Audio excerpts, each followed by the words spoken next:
You make me laugh. You make me laugh. Because even the hated I gotta thank God. I thank God. even the ones they hate on. First and foremost, I gotta thank God.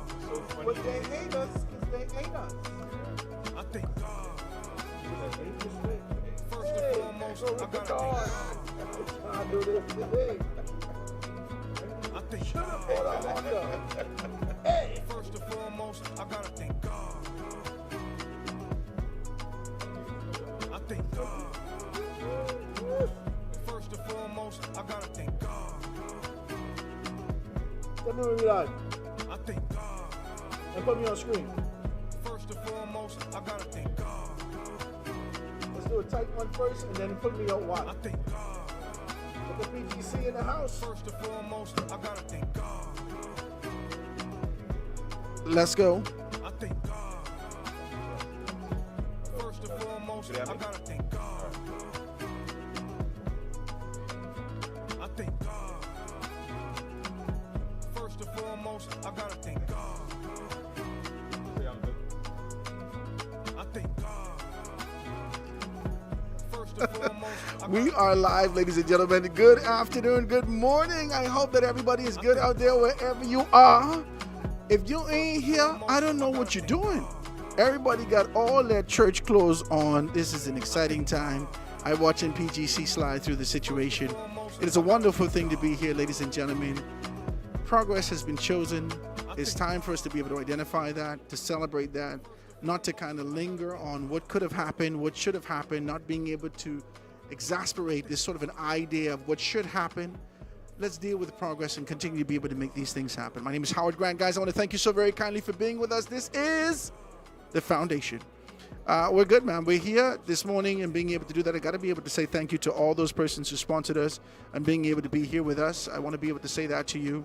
All those persons who've actually sponsored us. We got JBL, which is Jamaican Bahamas Imports. I want to thank them, Mr. Pinnock, so much for being able to be here with us.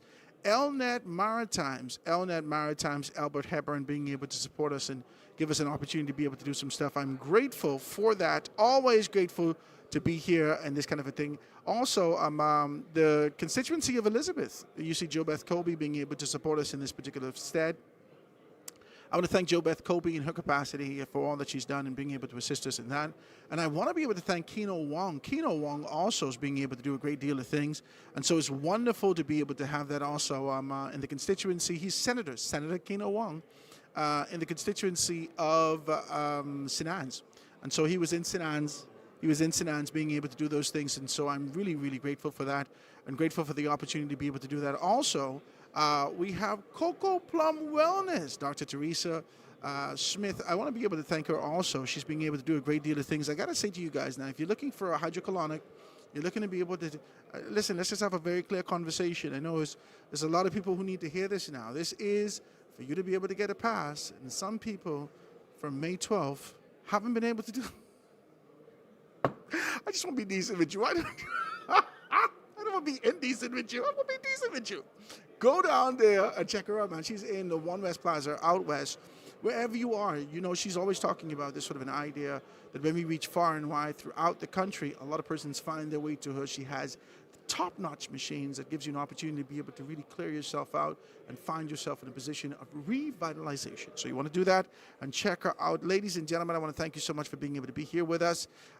Right here, joining me right now, right off the top of the podcast, I want to be able to introduce you to someone. He's a very good, decent man. He's in here with all of his paraphernalia on and his accoutrements, being able to present himself professional in his particular capacity. And I believe that he's in celebratory mode. I'll let him tell you a little bit more. Ladies and gentlemen, none other than Chris Davis. My brother, what is happening with you this morning? Good morning. Good morning, my brother. Good morning. Elated to be here, you know, and as you said, we are in sort of a celebratory mood. And, you know, as I think it's all good. I think progress is here. And I think that most of the country are actually excited, or at the very least cautiously optimistic about the way forward for the country right now. I think it is, you know. The truth is that a lot of persons, when we boil down to it, there is this sort of an idea that we won't get half of the persons to vote, we won't get this, we won't get that. A lot of persons didn't come out. Before the numbers actually came to the forefront, we weren't necessarily adept, and we didn't know exactly what was happening. But now, after we get an assessment, it's about 140 something thousand people. 66.8% of the persons voted out there choosing progress. I know it's indifferent. There's an expectation. A lot of persons will say there was an expectation to be able to see 80 to 85% persons come out. I didn't think that was going to happen. I told you this. None of the past by-elections indicated to us that this wouldn't happen. The past two by-election and a general election in 2021 indicated that the appetite for persons to be able to come out was not there. Nothing changed as it relates to appetite from a national standpoint in the country in 2026, but everyone took on this kind of a prospect of being able to choose progress. Talk to me. Yeah, man. And, of course, we are concerned about the low voter turnout. But at the end of the day, this is sort of a global trend that we see happening all over.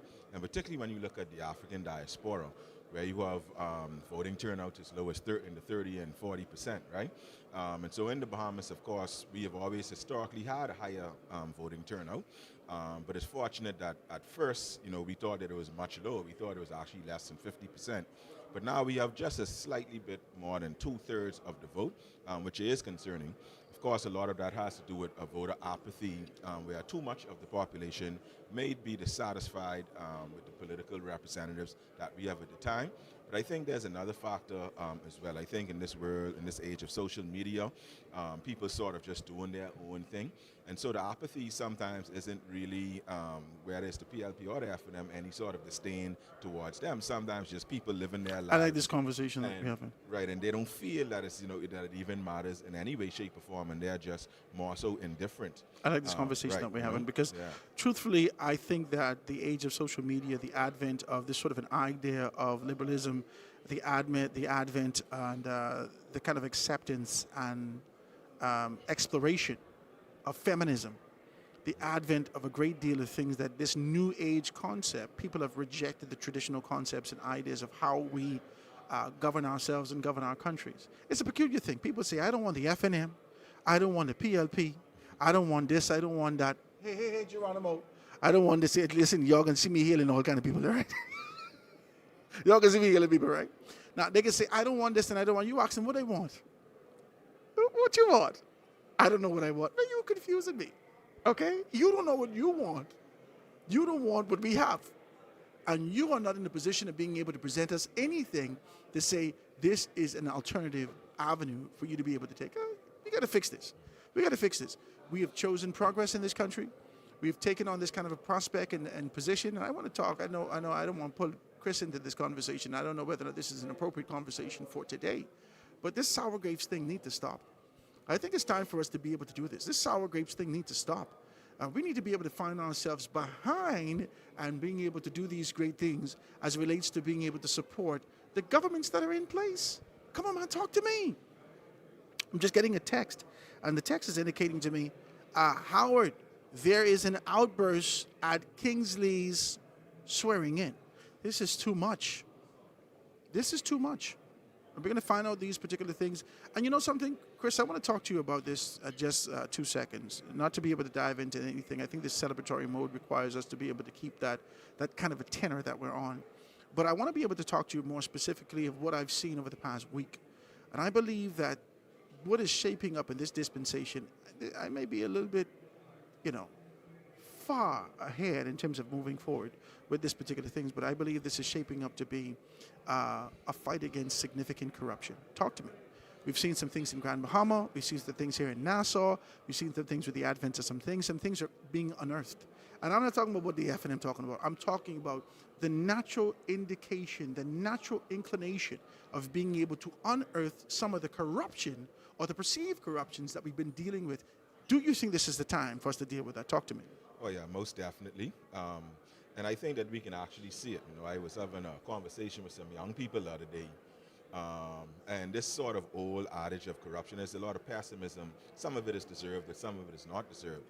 But they, of course, were talking about corruption and all of these things. And they was like, well, look how many of our government officials are now being locked up in charge. And I was like, what's the problem, And I think because if they're now being charged, and locked up, I think that we're moving in the right direction. And then we have to remember certain sort of common sense aspects when it comes to things like corruption and crime. And because it's illegal, people do these things in discretion, so these things have to bubble up to the surface, and then you can't just jump to certain conclusions, right? We have certain civil rights and civil liberties in this country that are protected, and you can't just go and accuse somebody of having this being guilty before it's proven, of course, right? And I think that this Not in this country. right? And I think that You this, guilty right off the top. right, exactly. I never did like you. Right? I know you was a thief. Right, and of course, when we deal with issues of corruption, it should be viewed in a non-partisan way, right? But oftentimes we see that partisan politics get sort of rolled into these aspects of corruption, where you would find one accusation is front page of this newspaper and being spoken about like that, and then other aspects of corruption or alleged criminal activity is sort of swept under the proverbial rug, And so I think that we just need to be patient as a country. Don't buy too much into the pessimism, and have the pessimism in areas where it's deserved, right? Yeah. I like that. I like the being able to identify those particular things, but I just want to be able to say with clarity of what I've identified that I believe that, okay, so we've seen some things. In 2017, let's talk like this, okay? From 2017, with the significant defeat of the Progressive Liberal Party under the former leader, Perry Gladstone Christie, and the transition which found Prime Minister Brave Davis in the capacity of being able to talk the way that he is, right? And find himself in this kind of a position of leadership, the PLP has made a significant amount of change internally. They went to the aspirants sort of module. They went to the modification of their constitutional position. They have identified strategically how do we place youth in particular positions to be able to move towards these particular things. They've done a great deal of things. Talk to me now, Chris. They've done a great deal of things. And you know what is amazing to me? We're about to approach in the next 6 months, 6 months and some days, 2027, which will make 10 years since 2017. The Progressive Liberal Party has not stopped making those modifications to ensure that they open the gates for youth, for innovation, for growth, for development, for opportunity, for young people to step into these places. And I knew that that was an era of that. That was a time that they were going to be able to open that door. They still have that thing wide open. But now, just like the natural inclination, I could see in this season, some things has changed in life. I got to say this like this. Some things has changed in life, right? Life naturally puts some things before you, and you don't get to choose. Life's make this decision for you. I believe that this choice is in ours to tackle corruption. The way that it's coming forward, the way that it's being dealt with, the way that we're actually identifying it socially, I think it's time. Certainly, and I think from 2017 even, I think that the Progressive Liberal Party began to look internally, right? Because we know what happened to the Progressive Liberal Party. Hubert Minnis always reminds us that was the worst defeat in history. And I think that they actually listened to the people. They listened about representation.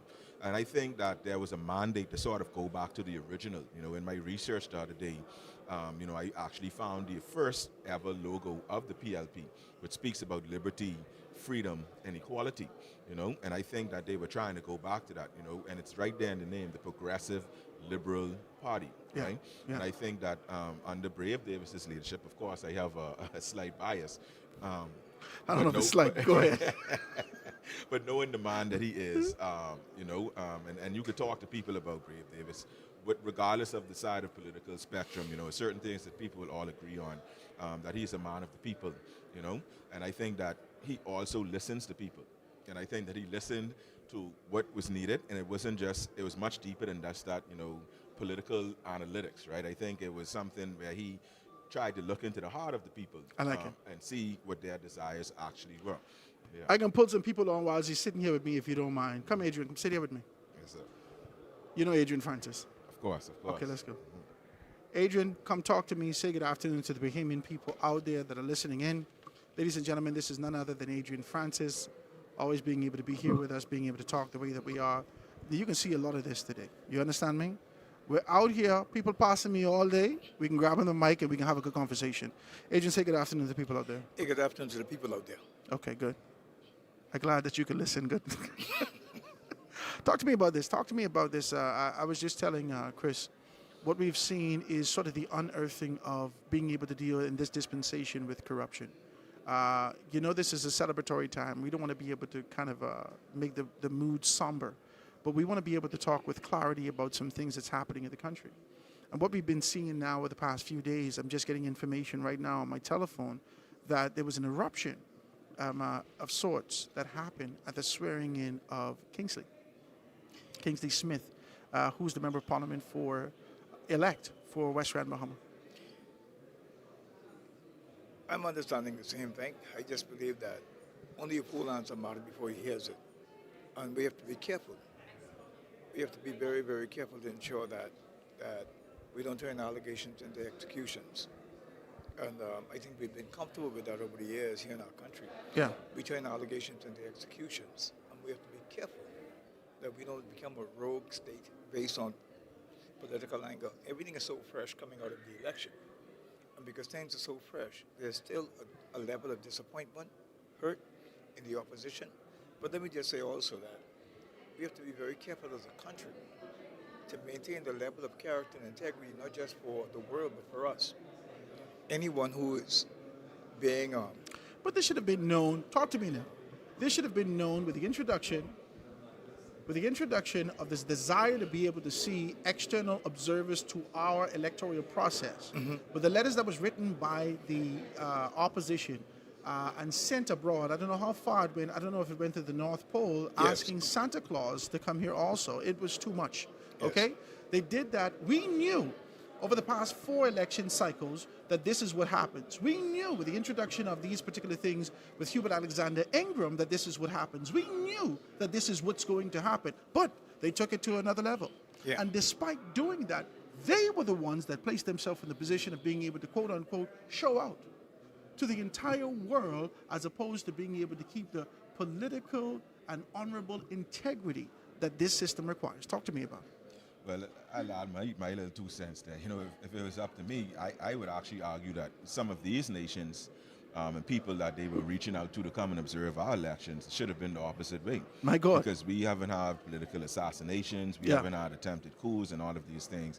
And even when you row too much payments, just be upset and say you're doing too much. You can see the reaction when Rick Fox lunged at a PLP supporter, for example. When Rick Fox said, So- pigs get fat, hogs get slaughtered. Yeah, right. This is too much. Right. The reality is, and I agree with you, man, that there are some nations who can learn from us. The challenge with saying that, though, is that as a small nation, our codependence approach to larger nations speak to some level of character adherence. There are some things that we must really be careful of. There are 2 sides of the coin. We are a small nation. We do depend on 12.5 million persons coming here through the tourism industry. All of those different things play a role. The bottom line is, though, any member of parliament who is being sworn in didn't come from outer space. They came from right among us. Right. They are who we are. And most behemoths who are critical of this or that, they don't walk with a mirror. No, They don't walk with a mirror because if you there's no introspection. Yeah. They don't walk with a mirror because Yeah. the best way to actually govern yourself or to govern anything is to walk with a mirror. Yeah. I know how to solve crime. I've always had the answer for crime. I'm not going to commit a crime and I want everybody to follow me. And so if everybody take that posture, we have to be careful because I've listened to several other radio stations and talk shows over the last few days, hour, and they've slaughtered the sitting government over the situation with But that all was the the accusations. intent. We understand that. I Yeah. don't think we're going to sit here and play as though we don't recognize that there is a proverbial line being drawn Of course, in the sand. of course. There's a line in the sand. We saw the situation only a few weeks ago with Goodman and Marvin Dean situation. Okay. And even with Give that, the radio stations They never brought that Okay, up. then talk to me. They never talked about that. Okay, talk to me. And the reason why they didn't talk about it was because the nomination was already locked in.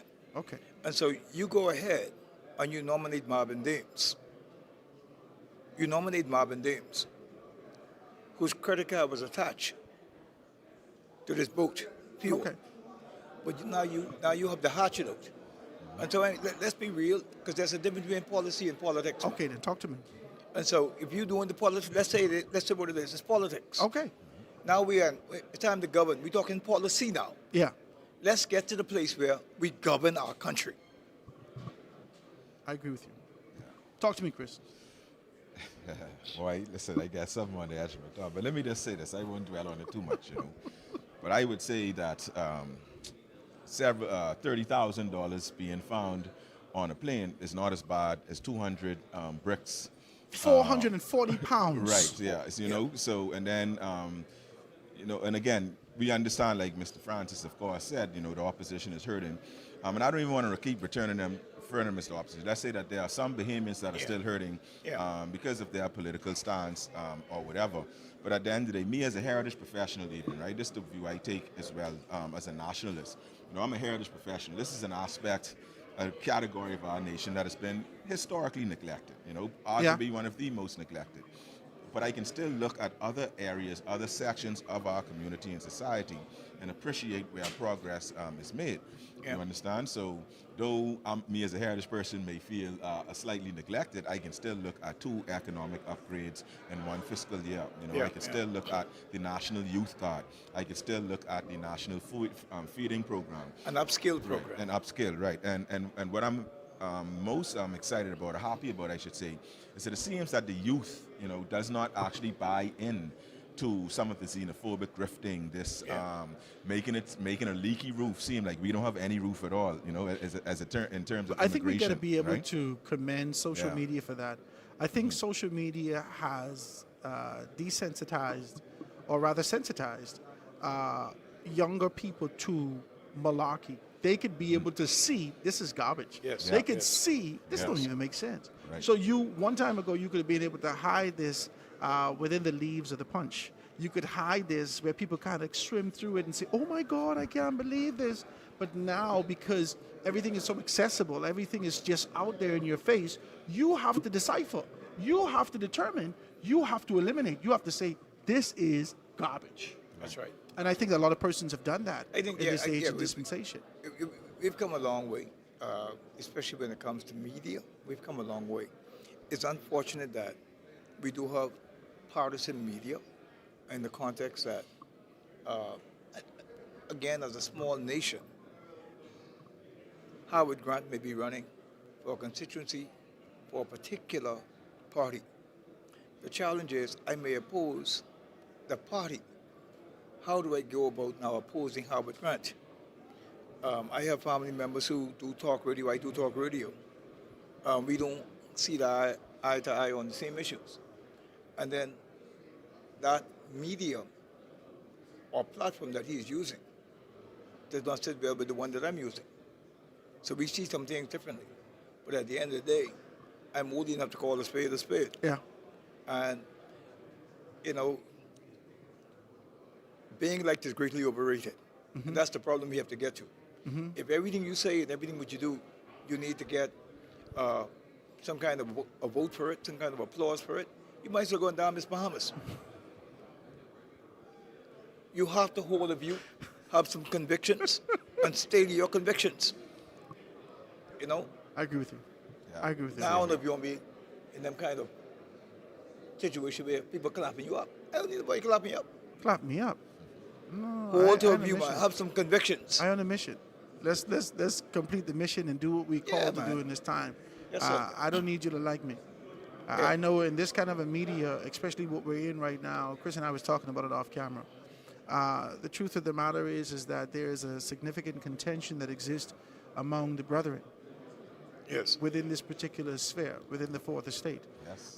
It is from the advent. I think this happened from 2016-17. They would have identified persons and said things such as, "Oh, you're letting The PLP take you over there, and you're letting the PLP absorb all the media, the PLP break this up and so forth. Every single one of us had a choice.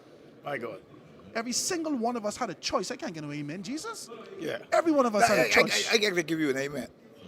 I got to give you You an got amen. to choose what you choose, whether that's progress or whether that's a reset. And we recognize that the progress have succeeded. I have a friend who was involved in media who said that she went into the food store. She used to be a talk show host. She went to the food store and said, the person said to her, you abandoned us, you left us out here to die. And every day we listen to you on the radio. She said, well, you want to pay for these groceries? So the person went quiet. She said, well, I got to go. And she said, one of the things I realized is that people will clap you up on air, but they ain't going to pay you $1. She is a high-end government consultant today. The challenge is everybody wants you to go fight a battle for them. Listen, Michael Pintard, the leader of the opposition, appointed some senators the other day. He didn't even appoint Shannon Cartwright. He may be a PLP today. I don't know. People make choices. He didn't appoint Shannon Cartwright to the Senate. Yep, did not. He didn't appoint Travis Robinson to the Senate. He had a choice. Or Dwayne Sands. Oh, I forget he was there. Even he appointed Dwayne Sands. That's it. When we do have a real conversation about politics. Michael Fawkes, you could go down the list of senior FNMs. Yeah. I talking about Michael Fawkes is a pedigree FNM. Right. And he couldn't get a Senate seat. So I can tell you. Rick Fox don't know anyway. Today is a good day, praise God. Leave Rick Fox alone. I can leave pretty Ricky alone. Ladies and gentlemen, we're out here. We're doing a great deal of things. You got a great deal of persons out here. They got all their church clothes on. That lady They over look there who's beautiful. waving, and that is the daughter of Cynthia Pratt. That's Nikki Pratt. Oh, okay. That is the daughter of Cynthia Mother Pratt. That's Mother Pratt daughter. All Yeah, right, that's okay. Mother Pratt daughter who just gone away. Okay. So I can tell you. Well, ladies and gentlemen, we can be talking to a lot of people today. People just you want walking to by. talk to Nikki Pratt? No, not yet. That's the Governor General daughter. Not yet, right? But we can be able to talk about these things, guys. If you want to be able to join in, if you're listening in right now, you could give us a call. The numbers you can call today is 827-0111, 827-0111. How would you take in calls? I could take calls, baby. You know, we're going on a little live, a little early. We normally do this at 12 o'clock, but we're on a little early for you and for your viewing pleasure so you could be able to see what's happening in the environment, what's happening in the background, what's happening around the place. We want you guys to be able to see that and as soon exactly what's what. Tell me about any feed that's happening from, we plugged into ZNS. Tell me about the feed that's happening out there and let me know exactly where we are from that particular perspective. Ooh, man. So Howard, you didn't get one of those calls? I didn't get none of the appointments? I didn't get no appointment. But I got no appointment. I thought it was an appointment. I found that they were only pointing at me. The only appointment I have is for a haircut. That's it. I ain't got no appointment yet. Now I am appointed as technical director of Wire Affairs. Let's talk about this now. Let's talk about these appointments. The truth is as we look at it, right? As we look at it, as we identify these particular things, I have an opinion on the Free National Movement. Everybody knows I come from deep in the Free National Movement. I come from the development of it. My family, my mother's a former member of Parliament. My mother herself chose progress. Mm-hmm. I can't even get away, man. It's just sometimes you got to make a choice, all right? And as we identify those things, I may be a little bit, forward in my thinking as it relates to what should happen in the next dispensation of the Free National Movement. Mm-hmm. The choices that were made for Senate are peculiar choices. Can I say that to you? Is it okay that I say that to you? Peculiar at best. For what we've seen as it relates to the eradication of the Free National Movement over the past 3 election cycles, 2 by-elections and 1 general election, mm-hmm. to make this choice, especially looking at your opponents who have chosen youth, who've chosen creativity, who've chosen innovation, who've chosen to be able to identify the next elements, the next arm, the next branch of how this country will look, and you continue to choose how this country looked, past tense, it says to me that you're not prepared for the leadership that people have placed upon your shoulder. Talk to me. Oh, well, yeah, when we look at these appointments, actually it's bittersweet. I think when we look at someone like Michael, well, not appointments, sorry, she's a MP, but when we look at some of them, there's this big feeling, there was a social media post by Maxine Seymour that I think summed it up the best, where, and of course, it's not about favoritism. Right, it's about, and we know how these political parties work. You have to put in your work. You have to prove.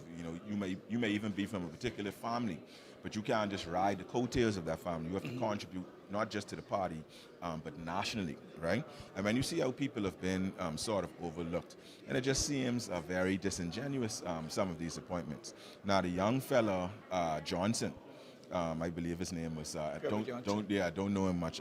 That one seems a bit promising to me. But when you look at others, like Rick Fox and the others, my brothers right here. I see your brothers. My older brothers. Yeah. I see your brothers. My older brothers right there. But again, these appointments are questionable. And you see it being expressed all over social media.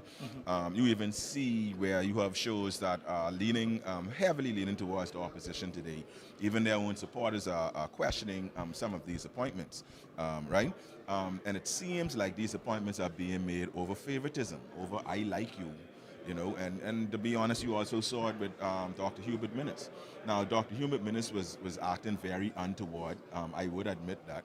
However, he still did make it clear that he wanted to run in Kalani.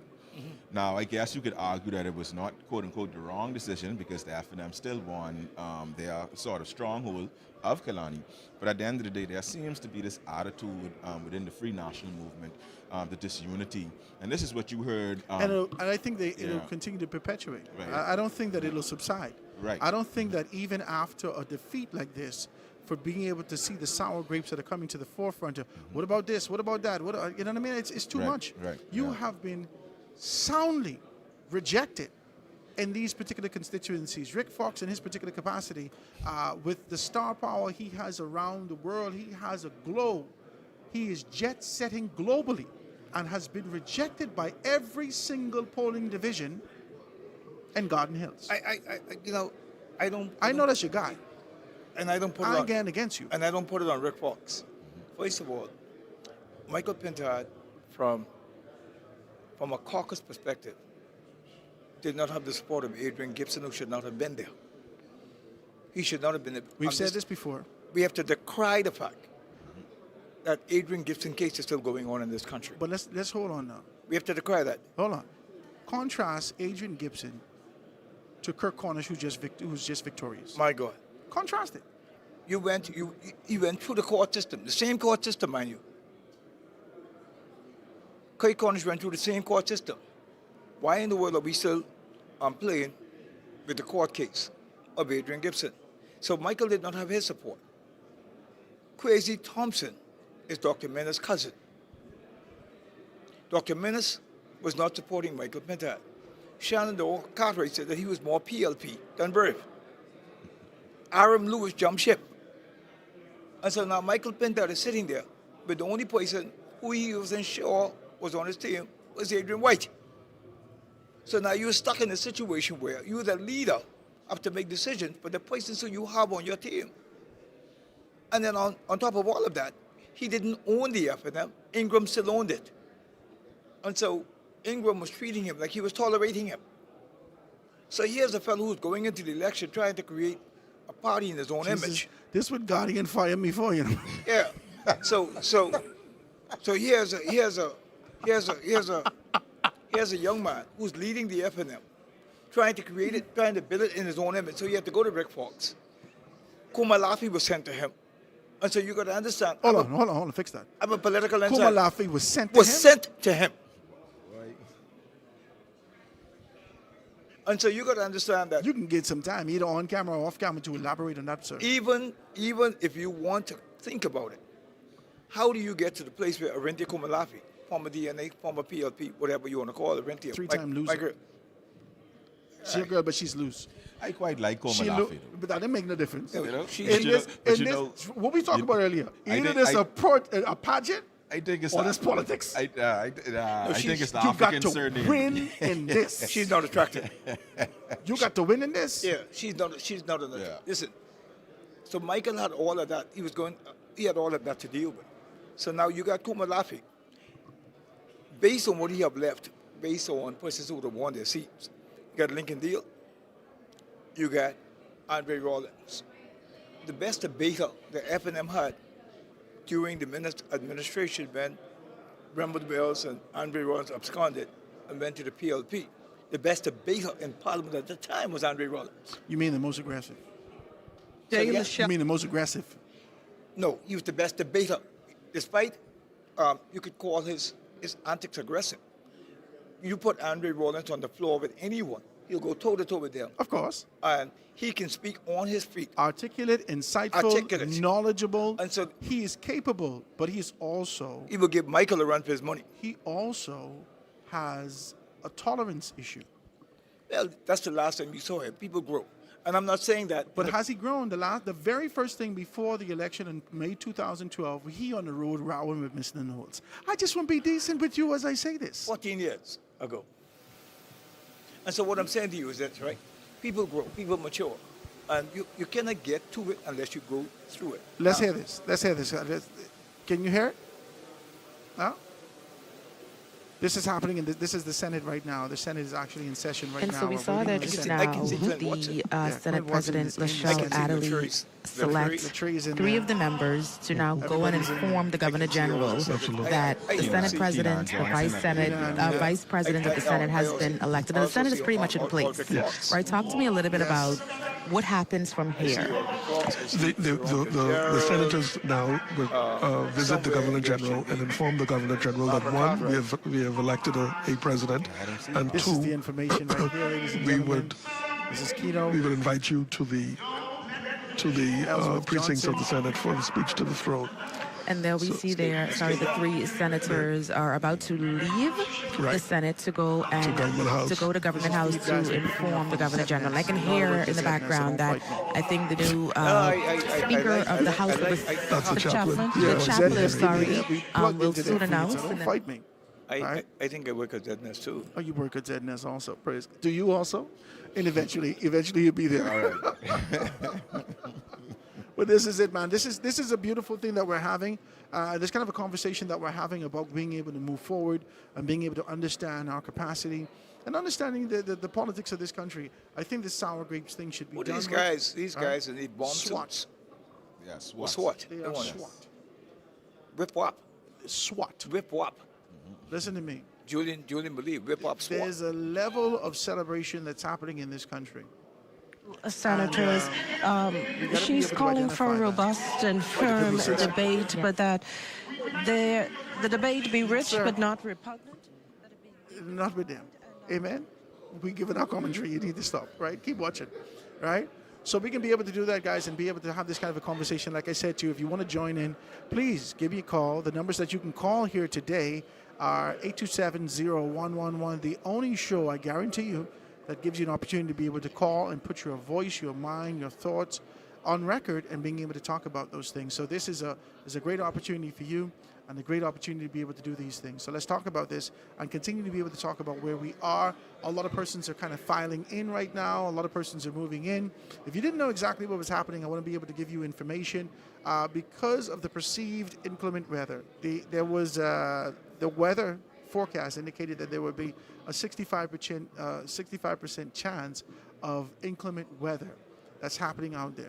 Somebody said that they have no understanding as to why the government would have brought this swearing in plus the speech from the throne to the hotel. Again, We did in 2021. it's very, very unfortunate that we make political hate out of nonsense. Yeah. And here we're trying to make a great presentation. There goes the great Dr. Hubert Alexander Minnis. Hubert Alexander Minnis is in the house, ladies and gentlemen, here, being able to celebrate former Prime Minister, recently, in his particular capacity, not successful the way that the entire country thought he would have been. Definitely. In the constituency of Kalani. He is beloved in his particular capacity for what he's done for the country, no matter your indifference. He's really, I love me some Doc. And Doc has done well in his particular capacity. Persons have made the decision to go elsewhere. And I used to put a cut up on Doc. And I was one of those persons who put Doc under, boy. Oh, but Jesus. Doc grew on me, you know. But he grew on most of us. Yeah. I don't know if it's like moss, right? But he grew on most of us. Dr. Menace. The great Doc. Everything good? Come say hey to the people. Come around this way, Doc. Ladies and gentlemen, Dr. Menace in here in the season. Doc. Congratulations to you, man. Congratulations, Thank you. You all right? I can only say that walking in here, I have never seen so many beautiful Bahamians. My eyes have been closed and now it's opened. Y'all enjoy the rest of the day. It's good to see you, Dr. Menace. Doctor, he once was blind, but now he see. Dr. Menace. Dr. Menace in the house. Do you think he's saying that he shows progress? I don't know. I Well, know I the know. people tell me it's the AI that he put out there. But he said, if you don't vote for me, But you heard what he said just now. vote You heard what he said just now? Yes, for Robin Lyons. He said his eyes were closed, but now it's open. Vote for Robin Lyons if you don't vote for me. Now he say that. He didn't say that. Listen, guys, I'm going to tell you all, that right there is breaking news. This is Parliament. That is breaking news. This is Parliament, ladies and gentlemen. Let's hear there's something is happening on the Parliament. Go ahead.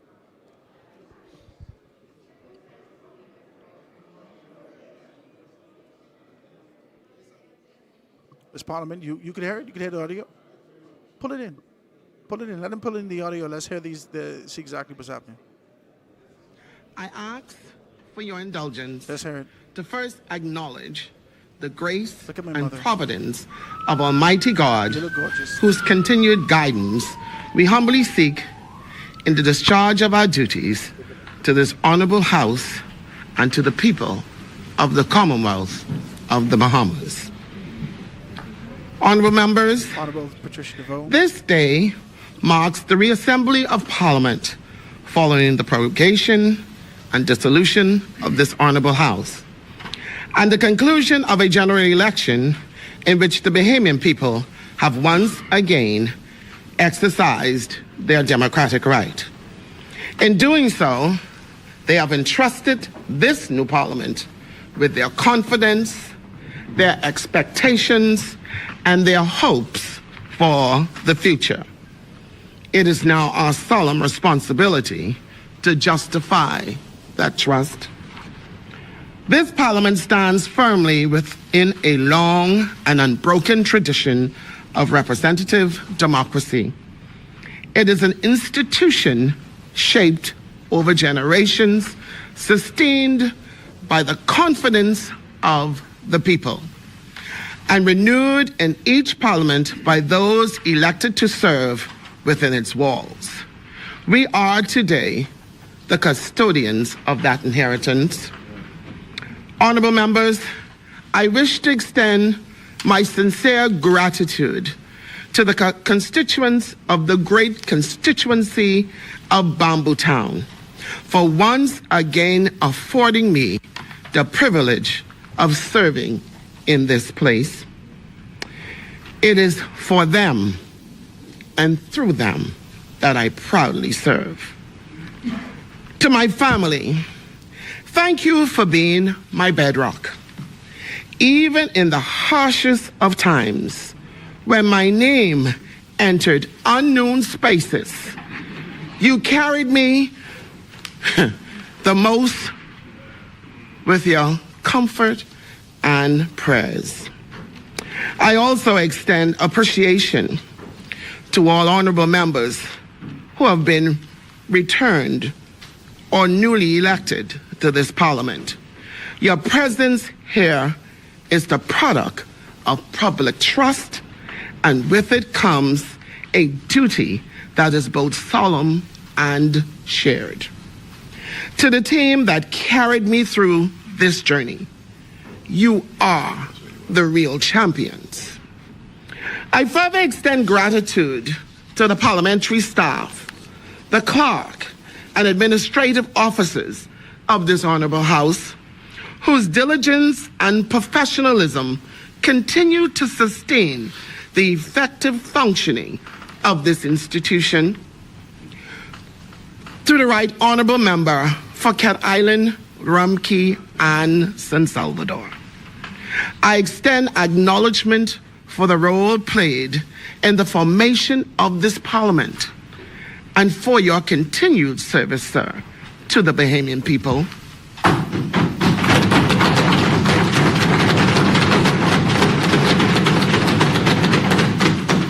To the Leader of the Opposition, the Honourable Member for Marco City, and to all members of His Majesty's loyal opposition, I extend recognition of your place in this chamber and the constitutional role you are entrusted to fulfill, as am I. Honourable members, I am humbled once again by the confidence placed in me to preside over the proceedings of this House. I undertake this responsibility with a renewed commitment to impartiality, fairness, and fidelity to the rules and conduct of this Honourable House. The authority vested in the chair exists not for personal discretion, but for the protection of the dignity, order, and proper functioning of the Parliament. The rules of procedures are not ceremonial duty documents. They are the foundation upon which orderly debate and legislative responsibility rest. I expect that they will be observed in both letter and spirit. Honourable members, the privileges afforded to this House are profound, particularly that of freedom of speech within these walls.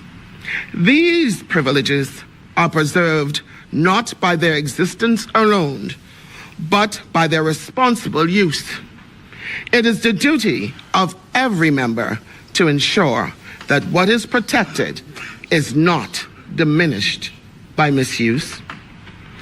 In the conduct of business, decorum, attendance, I will repeat that, in the conduct of business, decorum, attendance, punctuality, and respect for the chair are not optional courtesies. They are necessary conditions for the proper functioning of Parliament. I expect that the proceedings of this House will reflect the seriousness of the mandate entrusted to us by the Bahamian people. Honourable members, the elections have concluded and the people have spoken. It is now for us across all sides of this House to proceed with the work of Parliament in a manner that reflects the trust that has been renewed in this institution. As we begin this new Parliament, we do not as isolated voices, but as one institution charged with the responsibility of national stewardship. The work before us is not symbolic. It is substantive. It requires discipline, seriousness of purpose, and respect for the responsibilities we each carry. Honourable members, the future of every Bahamian will be shaped in no small measure by the decisions taken in this chamber. They are inheritors of the outcomes of our deliberations, and they are entitled to expect that we will act with clarity of purpose and commitment to national progress. In closing, let us approach this new Parliament with hope for what may be achieved, unity in the face of our differences, faith in our collective responsibility, and resolve to discharge the duties of this House with seriousness and integrity. Thank you.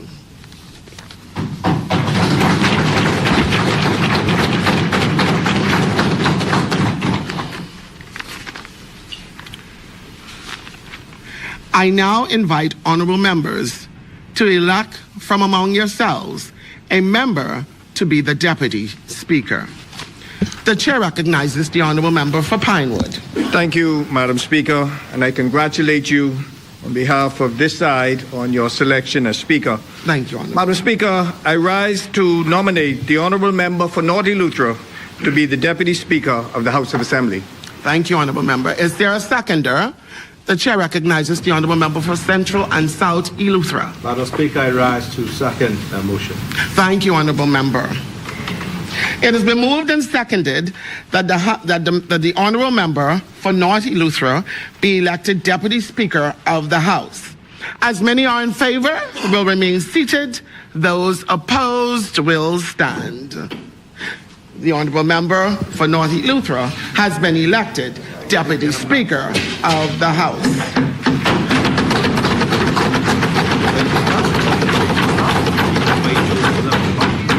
Honorable member, I congratulate you, and I now invite you to make remarks. Good morning, everyone. Morning. Morning.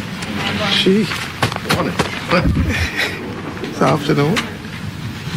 The Chair recognizes the honorable member for North Eleuthera. Thank you, Speaker. Good afternoon, everyone. Still morning? Yeah, morning. Oh, it's a beautiful day. I'm in trouble already. Honorable members, good morning. I would like to first thank God for another opportunity to serve the people of North Eleuthera. To the residents of North Eleuthera, thank you for believing in me and for once again placing your confidence and trust in my leadership. To my family members and friends, I'm always humble for your unwavering love and support throughout my political journey. On behalf of the House, let me welcome all members, old and new. To those returning, Angliston, welcome back. To those joining us for the first time, congratulations on earning the confidence of your constituents. The people of the Bahamas have spoken, and now our responsibility is to serve them. Our responsibility is to serve them. I pledge to carry out these duties with fairness, integrity, and dedication. As Deputy Speaker, my role is clear. I am here to uphold the standing orders, to preserve dignity of this honorable House, and ensure that every member on both sides has the opportunity to be heard fairly and respectfully. I look forward to working with the Speaker and the Clerk of the Parliament and his staff, and all of you to ensure that the business of the House proceeds smoothly and efficiently. May our deliberations be guided by wisdom, fairness, and a commitment to the people we represent. Thank you. The Lord be with you.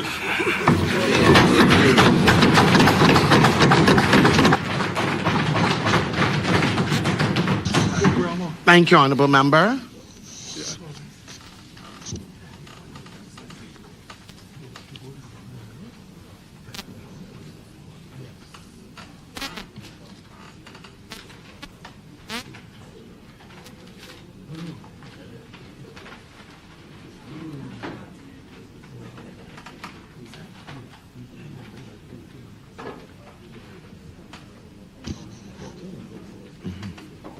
Conducive to good and democratic governance, that the business of this Senate, whenever and wherever possible, be opened to and conducted in the presence of as many people of the Commonwealth of the Bahamas as practicable.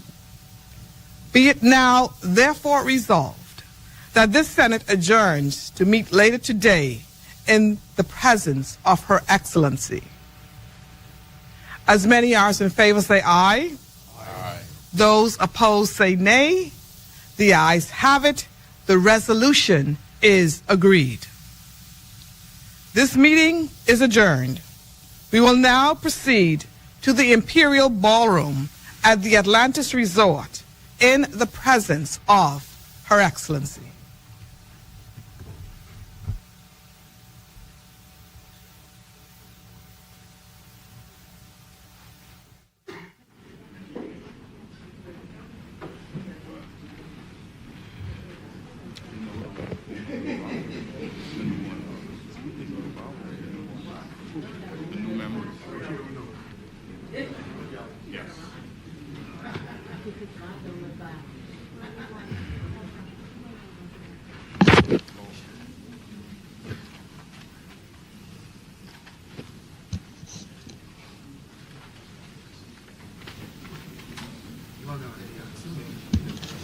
We see that the upper chamber has adjourned, and it will next meet here at the Atlantis Imperial Ballroom, and that's where the speech of the throne will be done by the Governor General, Dame Cynthia Pratt. And prior to that, we heard a charge from the newly re-elected House Speaker. Yes, my counterpart, who I'm very, very proud of. Your successor. Yes, absolutely. Patricia DeVoe, yes, who, she made it clear that the road wasn't rough for her the first time around. And before we will stick a pin in that thought, we see the parliamentarians, we see members of Parliament. Right. Leaving the House of Assembly. These are the three. These are the three who have been charged with the responsibility of also having an audience with the Governor General. Right. And in the person of MP for Pine Ridge, Ginger Moxie, Fox Hill MP Fred Mitchell, and Frazette Gibson. From Freeport. Yes. Frazette Gibson. So they are going to now inform the Governor General that they have made their decision of the Speaker, and we would like her to attend the square. And what some of our viewers may not have heard were the applause and the cheers from family members and friends as these right here in this ballroom. Right here in the ballroom as they were taking their oaths. So we can see here now they are about to make their way to Government House, and after that's done, we expect that all the senators, all the members of Parliament, as well as the Governor General, will make their way over here to the Atlantis to complete or continue on with today's proceedings. What is interesting about this is a culmination. This began many, thousands of years ago, where the Crown, a communication by the Black Rod, to come back to the House of Assembly. I'm not sure we'll see that, but this is what happens. The Black Rod would come back to the House of Assembly, rap on the door, and the door would slam to separate itself from the monarch. Right. To say that we are an independent, we represent the people, there's a separate part of governance. That's only ceremonial now. Then the members of Parliament will be escorted out and assemble in the presence of the monarch in Parliament Square, in the Imperial Ballroom, which represents the Senate, to hear the speech from the throne. That shows a clear demonstration that the House is different from the Senate, and the Senate represents the monarch. That's an important point you're making, and it stresses the importance of the Senate as well, because we have many people who believe that the Senate is the lower house, or the Senate is the lesser house, or the Senate is the rubber stamp. It's the waiting area for future MPs, a token for those who have been had allegiance to the party. But the Senate carries much weight. It does. Ceremonially, more weight in the past, a little less weight now, because we have used it as a training ground. But in fact, it was intended.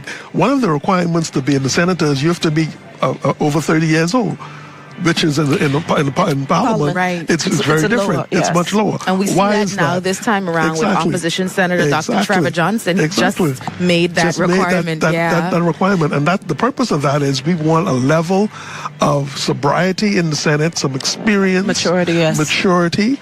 And you'd see the Senate President alluded to that. We must conduct ourselves in a way where the level of debate is a bit higher than in the lower chamber. That is the history of the Senate, and that should be carried out.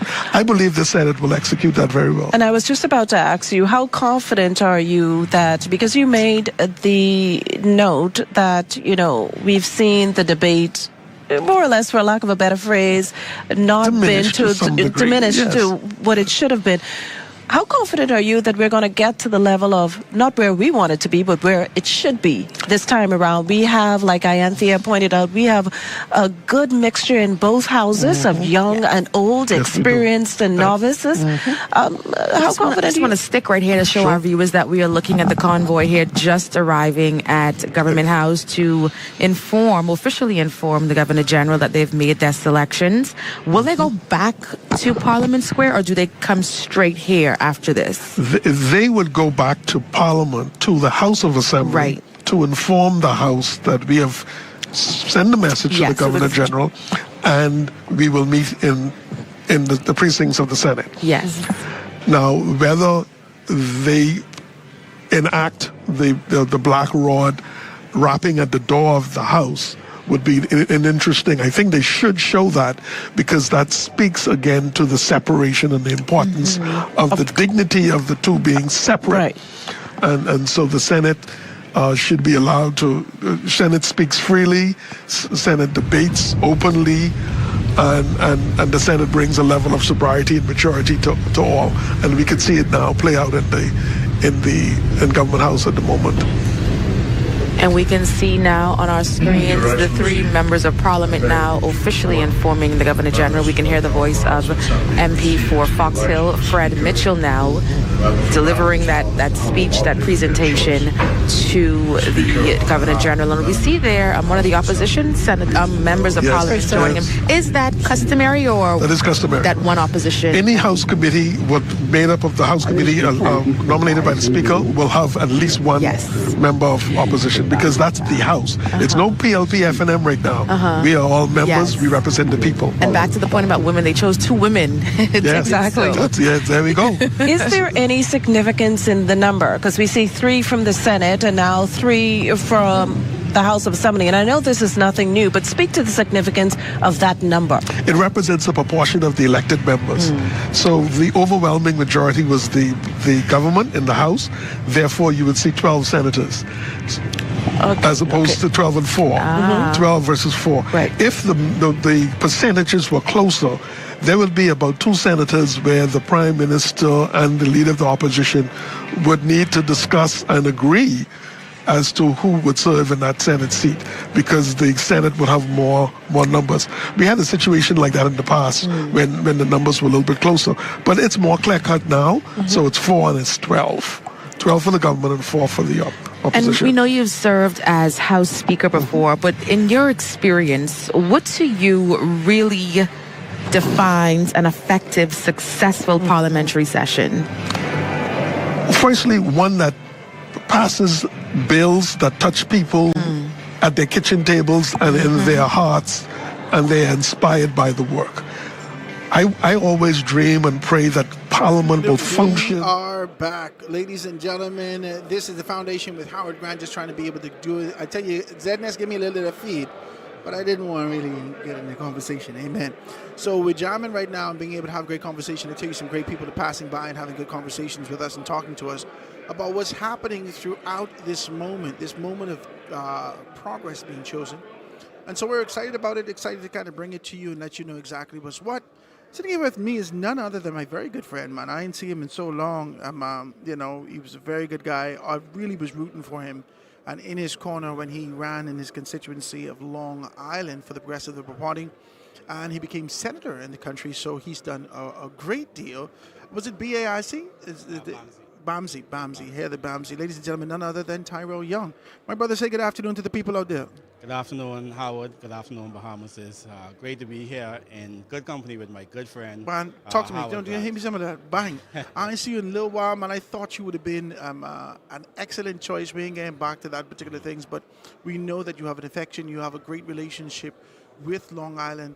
Long Island, a lot of people call me and tell me now, hold on, Tyrell, hold on. They tell me, Howard, Long Island is going to choose progress. After we would have seen what happened with the Rowdy Boys, after we would have seen this sort of the development of all these particular spaces, they say they've been waiting for a long time to be able to get some docks and some this and some that.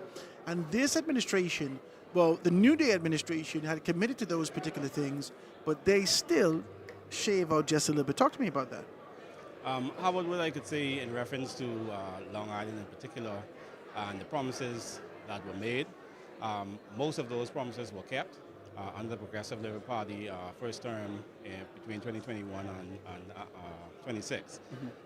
Now, a lot have been done. So I heard you in your reference as to some things were promises and we came a little short of those. One of the only things... the victory, because of the promises that were made, I thought that Long Island would have chosen progress. Correct. Well, I could say this. A lot has transpired in the 2026 election campaign leading up to the election day, and in Long Island in particular. I think if you look at the numbers, we are getting closer.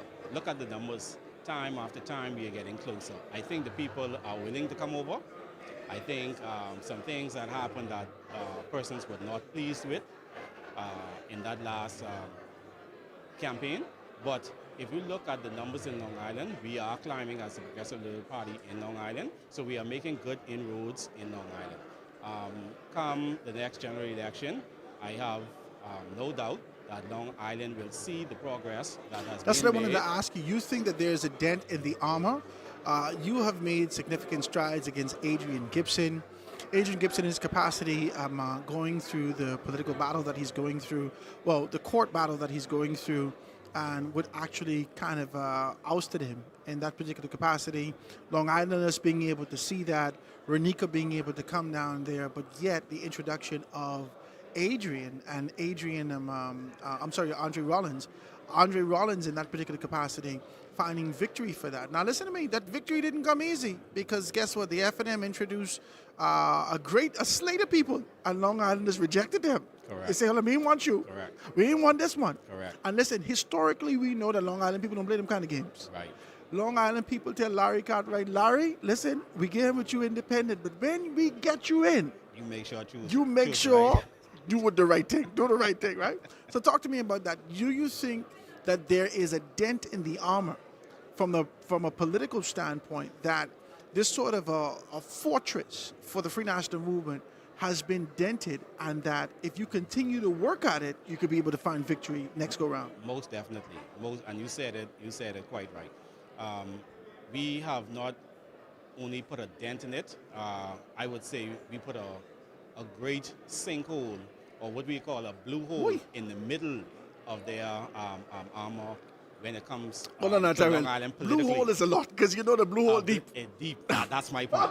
And that's exactly why I use that reference. Long Island has the deepest blue hole in the world, right? My God. Okay. You put one of them in the F&M. Thank you very much. Oh, God. So we are living up to what Long Island is used to. You understand? We go to the depths. And that's what we did in our campaign. And that's what we did. And it shows in the polls, like I said. If you look at the numbers time after time, you will see that hole is growing bigger and bigger each time. You continue to do well. You did well with your nominee. I thought, listen, we thought you had it. Yeah, definitely. We thought you had it. Off air, I can tell you some things that transpired. Well, I'll wait. I'll keep my ears open. That really caused us not to come over the finish line in 2021 with that seat. But such as those things during election time. But I could say to you that the people of Long Island is ready. Some things have transpired, like I said, during the last during the last term, leading up to the election, that was unpleasing to some folks in Long Island, and I think that played a great control over the people's mind on how they would cast their votes. Wow. So that was a tricky situation, but we still came out with great numbers at the end. You did very well. I want to commend you in your capacity for being able to do well. And for the PLP for being able to make those inroads. I look at the PLP, I can say this to you, right? We can talk about this for 2 seconds. I look at Grand Bahama and I look at Long Island. I look at the PLP making significant inroads. I look at the public-private partnership with the Rowdy Boys that the PLP would have done for $20-some million. I look at Grand Bahama with the acquisition of the Grand Bahama Power Company, with the arbitration of the Grand Bahama Port Authority, and the government of the Bahamas, the PLP administration being able to put a level of focus on Grand Bahama in such a manner. And I look at this and I say, I don't know whether or not this will amount to a hill of beans to these people who are sold out to the opposition, sold out to the Free National Movement, sold out in these particular instances. But we've seen that it made, significant inroads. We've seen Ginger Moxie being able to retain her position in Pine Ridge. We've seen Kingsley Smith being able to retain his position with an expectation of Paco Dio being able to do a great deal in Central Grand Bahama. Central Grand Bahama is the Long Island of Grand Bahama. I know, and it was when I saw the numbers, I was very shocked. I thought at a certain point Paco had it, to be honest. I really thought Paco had it myself, yes, right? He did and Paco keep taking on this kind of perspective and position to indicate that I got this, baby. I got this. And so let's talk about that. Let's talk about this kind of an inroad. Is the PLP playing the long game here? But most definitely, I can tell you, under the leadership of our Prime Minister, Philip Brave Davis, he is committed not only to the seats that we win, but also the seats that we didn't win, to show them, hey, listen to me. Yes, you didn't choose us this time, but we're going to make things as best as possible in your view for you to choose us come the next time. And that is what he continues to do, and it shows in the numbers, just how we say, look at Long Island, look at Central Grand Bahama, even look at the St. Anne seat with Keno Wong. Keno Wong ran a very good campaign in St. Anne's, I believe. He ran an excellent campaign. I totally agree. He ran an very excellent proud campaign. of Keno. You know something? I want to be able to commend. I want to commend the PLP candidates across the board because. I don't know, I think Michelle Obama comes to mind. When they go low, we go high.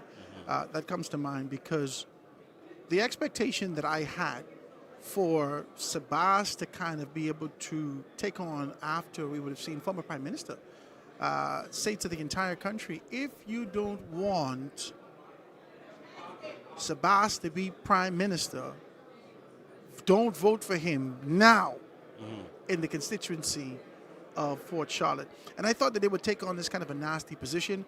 I thought that the Prime Minister would have been able to at least craft something to be able to say some things. And you know what is an amazing thing to me? The level of class that the Prime Minister, he said, hey, my good friend Hubert Ingram, being able to say some things, he's my good friend. But let's just get one thing straight. Only one Prime Minister running on this ticket. Correct. And that's me. Correct. The level of class that came out of this campaign for the PLP was unmatched. Talk to me about it. Well, I'll tell you this. During the last 2021 election, when we were campaigning, I specifically remember a meeting that we had with the Prime Minister, with the opposition, which was Philip Brave Davis at the time, our party leader. And during that campaign in 2021, he said specifically to us, we're going to run a clean campaign. And the room went crazy. Because everyone was like, this is an election, man. This is the Bahamas. What do you mean we could run a clean campaign? We don't run clean campaigns. Now, I can tell you one thing. Historically, the PLP, based upon what the FNM would say, is run nasty campaigns. Okay, that did not happen. That's what they say. That did not happen. And it proves exactly what I'm saying is correct. Our leader said we are running a clean campaign this lap. And that's what we did for the most part in 2021. And the same, if you look at throughout our entire administration, over the past 4.5 years, you will realize that he kept that same mantra throughout the entire term. The entire time. Because when the FNM came at us with, I talking about a multitude of accusations or nasty slurs or whatever, we stuck to what we. I'm telling you. What we planned. I'm telling you. I got to commend you all for that because these fellas was going hard. They was trying to take you out. Yes. They was trying to be able to do everything they could do to be able to identify you. And they was doing everything. And anything. And you know, in social media, one time ago, you only had to worry about the punch. But now social media got you left, right, and center. Widespread. And then AI will create the images. Oh yes. This AI will and create the images. If you notice I would say this, that what I have noticed during this particular campaign is that the F&M came out using AI from day one, from early on, and before even our campaign train had started. Well, you don't need to pay for AI, just $20 a month for ChatGPT, and you don't have to get a graphic designer. Thank you. So they were using against us Okay. very hard. But guess what? We flipped the script on them. If you notice, we use AI, but we use it in a positive way to paint a positive picture of our party and of all of our candidates and our whole mandate. And that, I think, is what you said earlier. You made reference to it, that when they went low, we went high. You really did. And I want to commend you for that. And I want to commend the organization, the Progressive Liberal Party, for being able to take on this kind of position and going high and doing what they do. Got to be able to say that to you. I also got to be able to say, you ain't telling me what your appointment is. Well, that is up to the Prime Minister, and I await his appointment. I like that. And we will leave it at that. I like that. I like that. My brother, you continue to be able to do well. I want to thank you so very much for much. taking the time You out know, it's always to a be able to pleasure sit down to be with in me your presence. and be able to do these things, my brother. Hopefully, me and you could be on the ticket next go round. I know. I know. We'll talk about that off air. We'll leave that part off air. Yeah, but don't worry. We all Hey, have, what's up, CJ? we all Right? have friends that wear many different hats, right? Amen. Thank you very much. Amen. We all behave so we all love each other. I like that. Yes, sir. I like that. Hold on, what's you trying to say? I believe it. What are you trying to say? I will leave that comment Leave to the that there. public. Leave that right there. Yes. Hey, baby, what's up? What's up with you? Right? Yeah, I live. Come sit down with me. Tyrell Young, I want to thank you so very kindly for being able to do that, my brother. Ladies and gentlemen, none other than Tyrell Young being able to do that. Former senator. I don't know if you can get a senator. Oh, well, the Senate full. Senate already, Senate yes. full. But I know he can get something being able to do these things. Let's talk to Gabby. My brother, thank you so very kindly. Gabby, what's happening with you? How you doing? Ladies and gentlemen, this is Gabby, the biggest F&M in the country. No, I just messing with Gabby. Gabby, you're looking good, my dear. I saw a great deal of people being able to come over and talk about these things. Talk to me about it. People have been calling me left, right, and center. Ladies and gentlemen, this is Gabby. You know Gabby. Gabby, introduce yourself. Let persons know exactly who you are. Good morning. It's still morning, Howard? I don't think so. Good. I think it's still morning. Oh, yeah, we got 5 more minutes Yeah, of we morning. got a few minutes, 7 minutes into the morning. Good morning, everyone. I am Gabrielle McKenzie Enius, and I'm the biggest Bahamian ever, okay? Howard, the biggest Bahamian ever and supporter of this country. Oh, Jesus, God, and you need to so stop it. happy to be In a the land of part- progress. In the land Of progress. of the Bahamas. You got to say the progress. But I love progress. Progress is good for the country. Progress is good for the people, Howard. Ladies and gentlemen, Gabby has historically been able to really be an advocate for what is right in the country and what should happen from her perspective and her view. I don't know whether or not she saw things going the way that it's gone. I know that we've been talking about it in a long time, and Garth, I think God can be joining me in a minute. I ain't seen him yet. But we've been talking about it for a long time. Talk to me. We have been talking about it for a long time, and I think you all know, because I've shared my sentiments offline about certain things and about how certain seats would have gone. And so I was right in the ballpark. There are a lot of things that have been happening in the country. There are a lot of things that voters have been feeling. A lot of them did not show up to the polls to vote, but the ones that did, they chose progress, Howard. They did choose progress. They chose progress, and they chose. Let's talk about this for 2 wanted. seconds. I want to talk about this sort of an idea of what's happening here. Everybody's coming in right now, being able to do that. The Senate is closed. The House is closed. The Speaker is headed here. We're going to get the speech from the throne in a hot second. A lot of things are happening. We should be live at 12 o'clock in Grand Bahama on Dove 103.7, being able to do that. So you accepted it? You accepted it? Leon? Okay, so we should be live. Maurice, text me and let me know if you could hear me from Grand Bahama. Maurice, text me. We in Grand Bahama live, baby. We in Grand Bahama live. We Hello live in to Grand my Bahama. people. Hi to my Freeport conquerors, the mighty, mighty conquerors. Right. You know, I was a conqueror, right? Really? Yeah. Okay. Maurice, let me know if you could be able to hear me live hit me up, Maurice. Let me know. Just text me and let me know if you could hear me live in Grand Bahama, and let's be able to see that. Hold on 1 second. Let me get Maurice.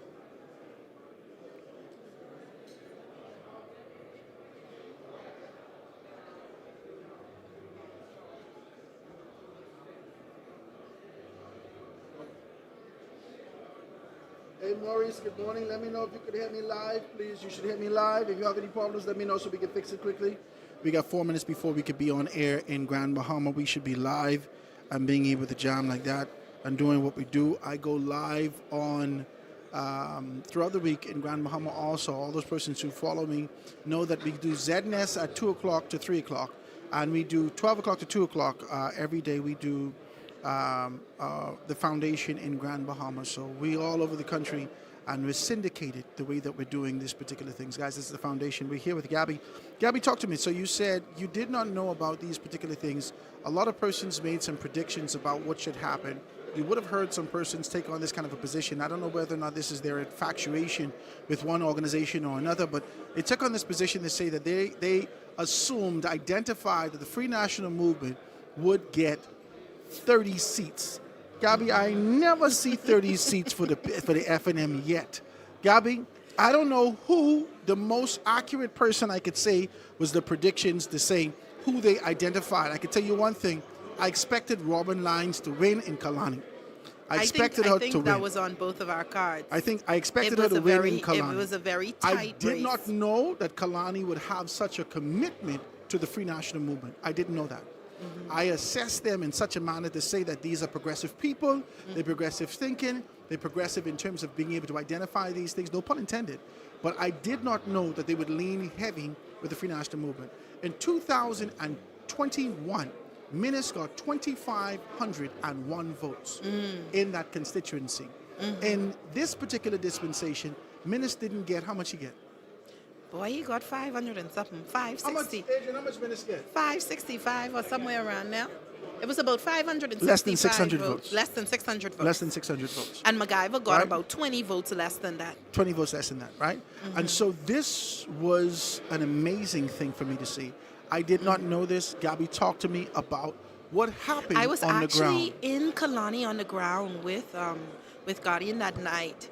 So I was watching as the polling divisions were coming in. I was there with Senator Robin Lyons. I was there with MP-elect Michael Barnett, former senator. And Minnis was actually nowhere to be found. His crew packed up early and they were out of there. I guess the writing was on the wall from earlier that day for them. But it was very close. Did Perry Christie find him and say, I could help you with a concession speech, you know? I'm very good at that. Matter of fact, he never even gave a concession speech. It's so interesting that he never even said, well, congratulations, Michaela. And I found it so funny. He was like, well, the results are the results, and we have to accept them. And he did the whole Minnis thing, But as they came in, I can tell you where Michaela pulled away. Each polling division was very close. They actually were tying in some polling divisions, Howard. Everything, the numbers were coming down to the wire. But there was that polling division in Lyford Key where Michaela Barnett Ellis was able to pull away and really set herself as the front runner of that race and win by some 20 votes.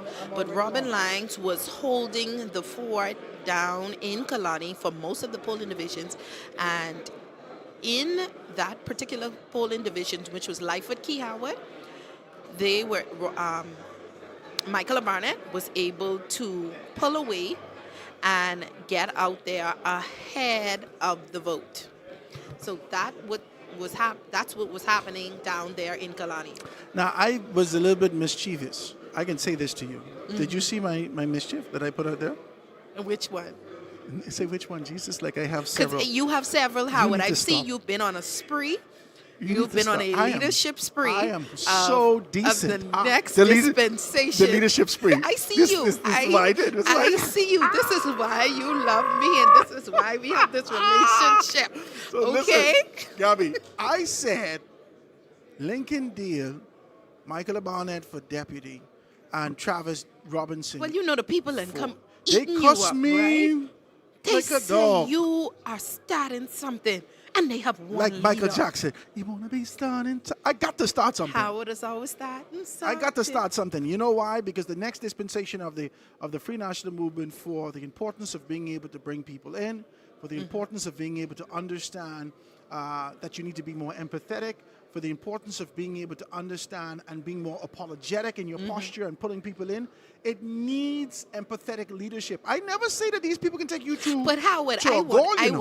want. Pull your card on I something. never said that these people can take you to I victory. want pull your card on something though. Let me hear it. Go Because ahead. early on you made some statements that Lincoln deal didn't have the oomph. I think you said it was the elk. Or Lincoln you Deal used could not. certain- Lincoln certain Deal. words for Kalani. Lincoln Deal couldn't. He wouldn't have been able to win Kalani. Now, if Kalani, like how Kalani dropped, right? Now let's remember something. Now, let's remember something. Hubert Ingram and Michael Barnett showed up in Kalani. Huh? Yeah. And you feel as though, but see, that's the thing, Hold on. Howard. Hubert Ingram and Michael Barnett showed up in the constituency of Kalani. That level of star political power and the reminder of the progressive minds that exist in that constituency really helped Michael to get over the top. But it showed up in one polling division primarily. You know where that was? Lyford Key. That is where she pulled away. I want you to get the poll by poll numbers for there. That is where she pulled away. Every other polling division, It was tight. it was tight. I'm talking about they had 129 tie in polling divisions. It was tight. Michael Barnett was able to run away with it down there in Lyford Key. But I want to say this. But it only, hold on, that can only amplify my position. Let me tell you why. Because nobody want to hear this. Nobody like to talk to me like this, you know. But you know, we could talk That's like the this. belly of the UBP. Jesus Christ, they didn't want me to talk like this. Lord. But Howard. That is the foundation, the underbelly of the Free National Movement and its elements of being able to identify that those people behind the walls, those people in strategic positions in our country, they still have an affection for the UBP, the United Bohemian Party. And let's talk about that. Howard, I also want us to talk about the new dispensation of Kalani, the new makeup of young professionals whose vote didn't really show up. And a Lincoln deal, who's to say a Lincoln deal there wouldn't have been able to drive that youth vote up, that young I didn't know professional Lincoln Deal would vote have up done the way that in he's done Kalani. in Freetown. He was impressive in Freetown. And I don't know am- whether or not we could I'm be able to glad to hear you say genuflect that. Lincoln is my guy. I just need you to know this, right? I did not, and I told him this. When you see him asking, I said, Lincoln, you cannot win Kalani. He said, Howard, I've been there for the longest time. I was the deputy, and I was the chairman of that constituency association for minutes, and I was doing this. And I And was he doing actually that. worked the I ground said, I there, hear though. you, but you can't win. But he had ground game. It don't matter. He give them more sauce in that constituency before he gone, more smart this and sauce and this and that. Next thing I said, Jesus, I said, Lincoln, I know if you can win. He said, Howard, but you can't say that. I said, You Lincoln, I can't know. say that, Howard. I said, I don't with know. him. I with him because if anybody come to me with like that, and I know the power, and you talk about it as well, about manifestation and power being in the tongue, I would In have 2000 condemned you too. In 2021, I went to Travis Robinson. I said, Travis, how you doing? He said, good. I said, how you looking? He said, I got it, Howard. I said, they tell me you ain't gonna win. He said, Howard, I never, anybody take you out, this is lion, blah, bam, bam, bam, bam, I'm gonna win, boom, boom, boom, boom, boom. Lose, bam. Okay, praise Jesus. The same thing I did to Dr. Dwayne Sands. I say, Dr. Dwayne Sands, they tell me you had it until Joe Bett showed up. They said a young girl can take you out. Howard, let me tell you something. I can't even tell you what Dr. Sands tell me. I can't even tell you what Dr. Sands tell me.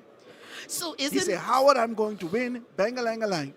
The next day, gone. Marvin Deems, oh, Howard, we're looking good. Everything is good. Gone.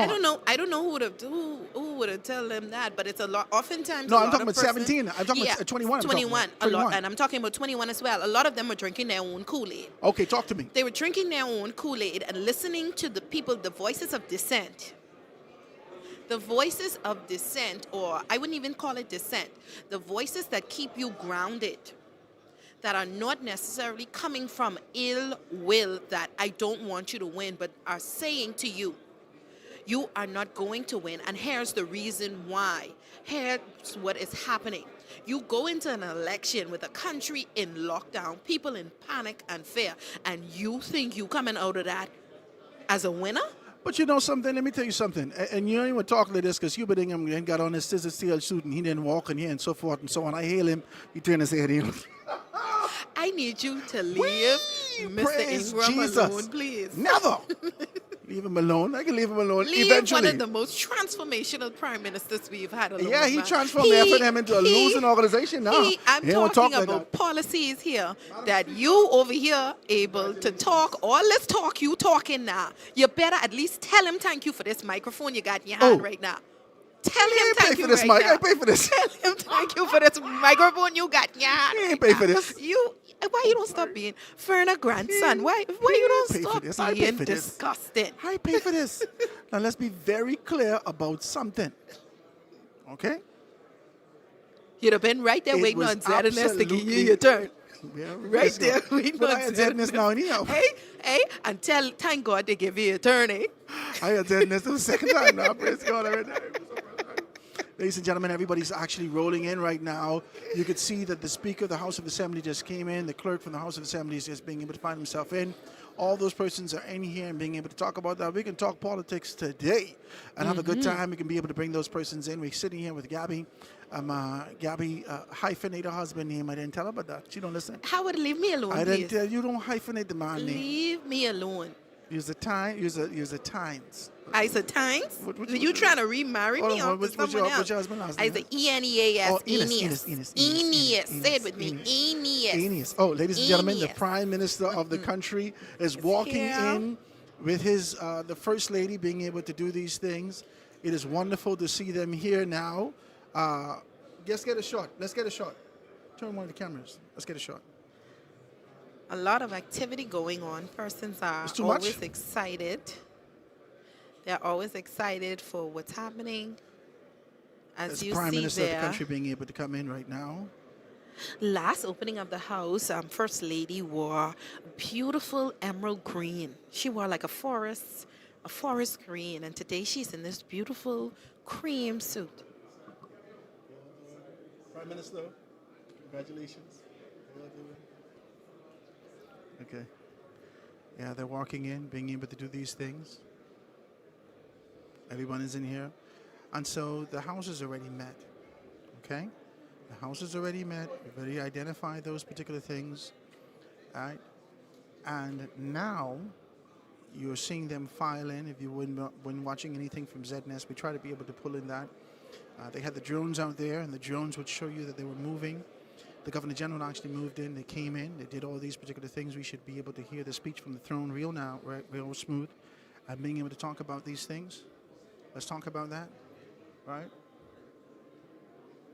This is an exciting time in the country. It is. It's truly an But exciting Howard, time. another thing I realized while I was sitting inside during the ceremony, I realized the lack of civic education that we have in this country. Because a lot of persons, even some sitting next to me, didn't understand what was happening and didn't know what was going on. They wasn't sure of the procedures, why certain things were happening. They were wondering, why are they still sitting there? Why is this thing happening? And we really have to do something about that. The issue in our country is that we don't necessarily focus on civic education. We don't take our time. The history that we would have learned in school has to do with Woodes Rogers and Christopher Robbins and Little Bo Peep. I don't know the things that they take us to, but as it relates to being able to understand, I remember when we were little children, we used to say, I was the F&M, I was the PLP. I have no understanding what this was. None. We was just color warriors. Adrian, come sit with me. You ain't getting nowhere. Sit down.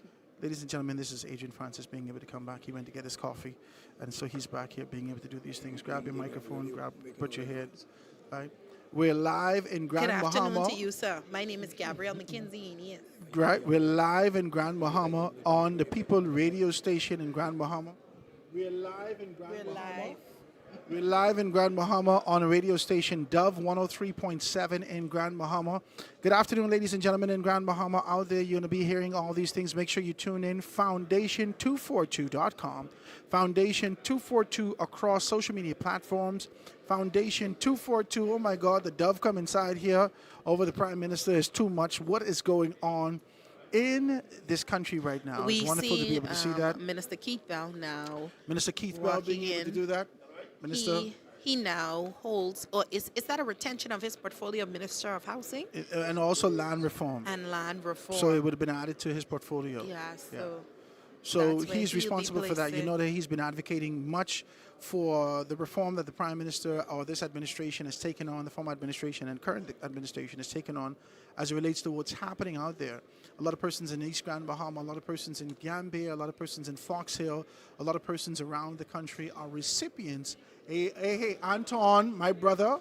It is wonderful to see you, ladies and gentlemen. Anton, come. What's going on, Anton?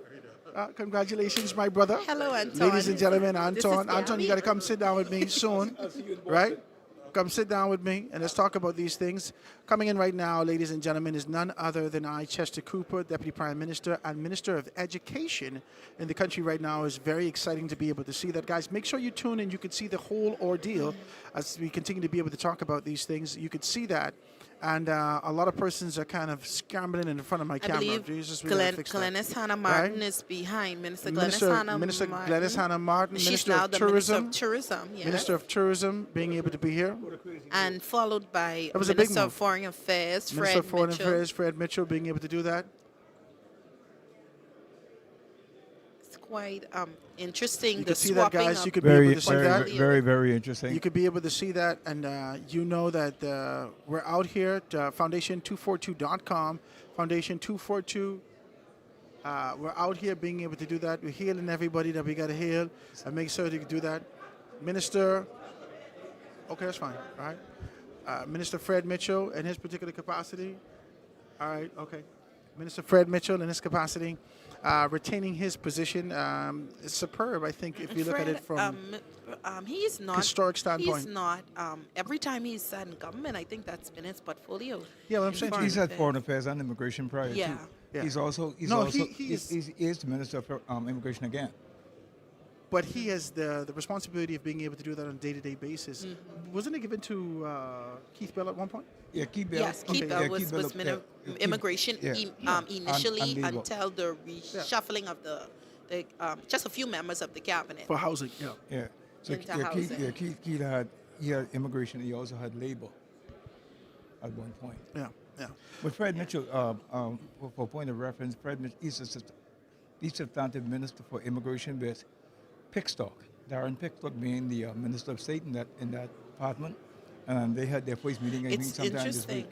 It's going to be interesting to see how immigration transforms underneath with their portfolio underneath them, seeing that even going into this election season, there was a lot of concerns about immigration matters. And I think, and it's every election season, and I think even as we go on, I think it's a concern for a lot of Bahamians. So I'd like to see them coming out with a strong stance. I'd like to know whether or not this was a concern for immigration or whether or not it was an identified element to be able to pull it. They would have had their first meeting this past week. They met, I believe, Her Majesty's Royal Opposition being able to come into us right now, ladies and gentlemen. If you could be able to see it, you could be able to check us out. We're right here at the Atlantis Ballroom, the Imperial Ballroom. We're here. We're being able to identify a great deal of things that's happening. Very classy. Right? Very classy. Being able to do that. Everybody's dressed up in all their clothes. Red carpet. Red carpet affair. So it's a beautiful thing to be able to see that. We are seeing leader of Her Majesty's Royal Opposition, none other than Michael C. Pintard, who's not necessarily successful, but still continues to be able to push for the Bahamian people and being able to do some things like that, right? So he's in that capacity. Get on some dark shades. Yeah. So he's there, and coming in also, just beside him, Kwesi Thompson and his wife. James Kwesi Thompson. Yeah, he is the member of Parliament for East Grand Bahama. the Member of Parliament for East Grand Bahama. He's here and being able to do that.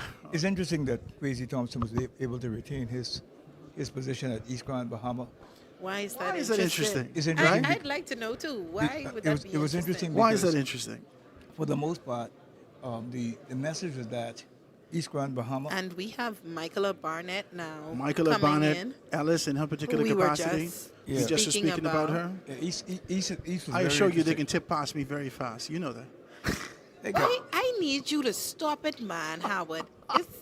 You take. I listened to this young lady. I need you to progress The voice into. of, Well, I've chosen to progress. The voice time I ever heard this young I lady. need you to progress in being The voice time less I- pessimistic. I gotta The be. first time I heard this and young more lady was on optimistic. one of Shanique Miller's show one night. Yeah.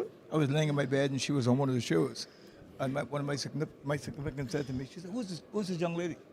And she was No, just to pause you a second, I want to acknowledge the first time MP for Michael. Michael.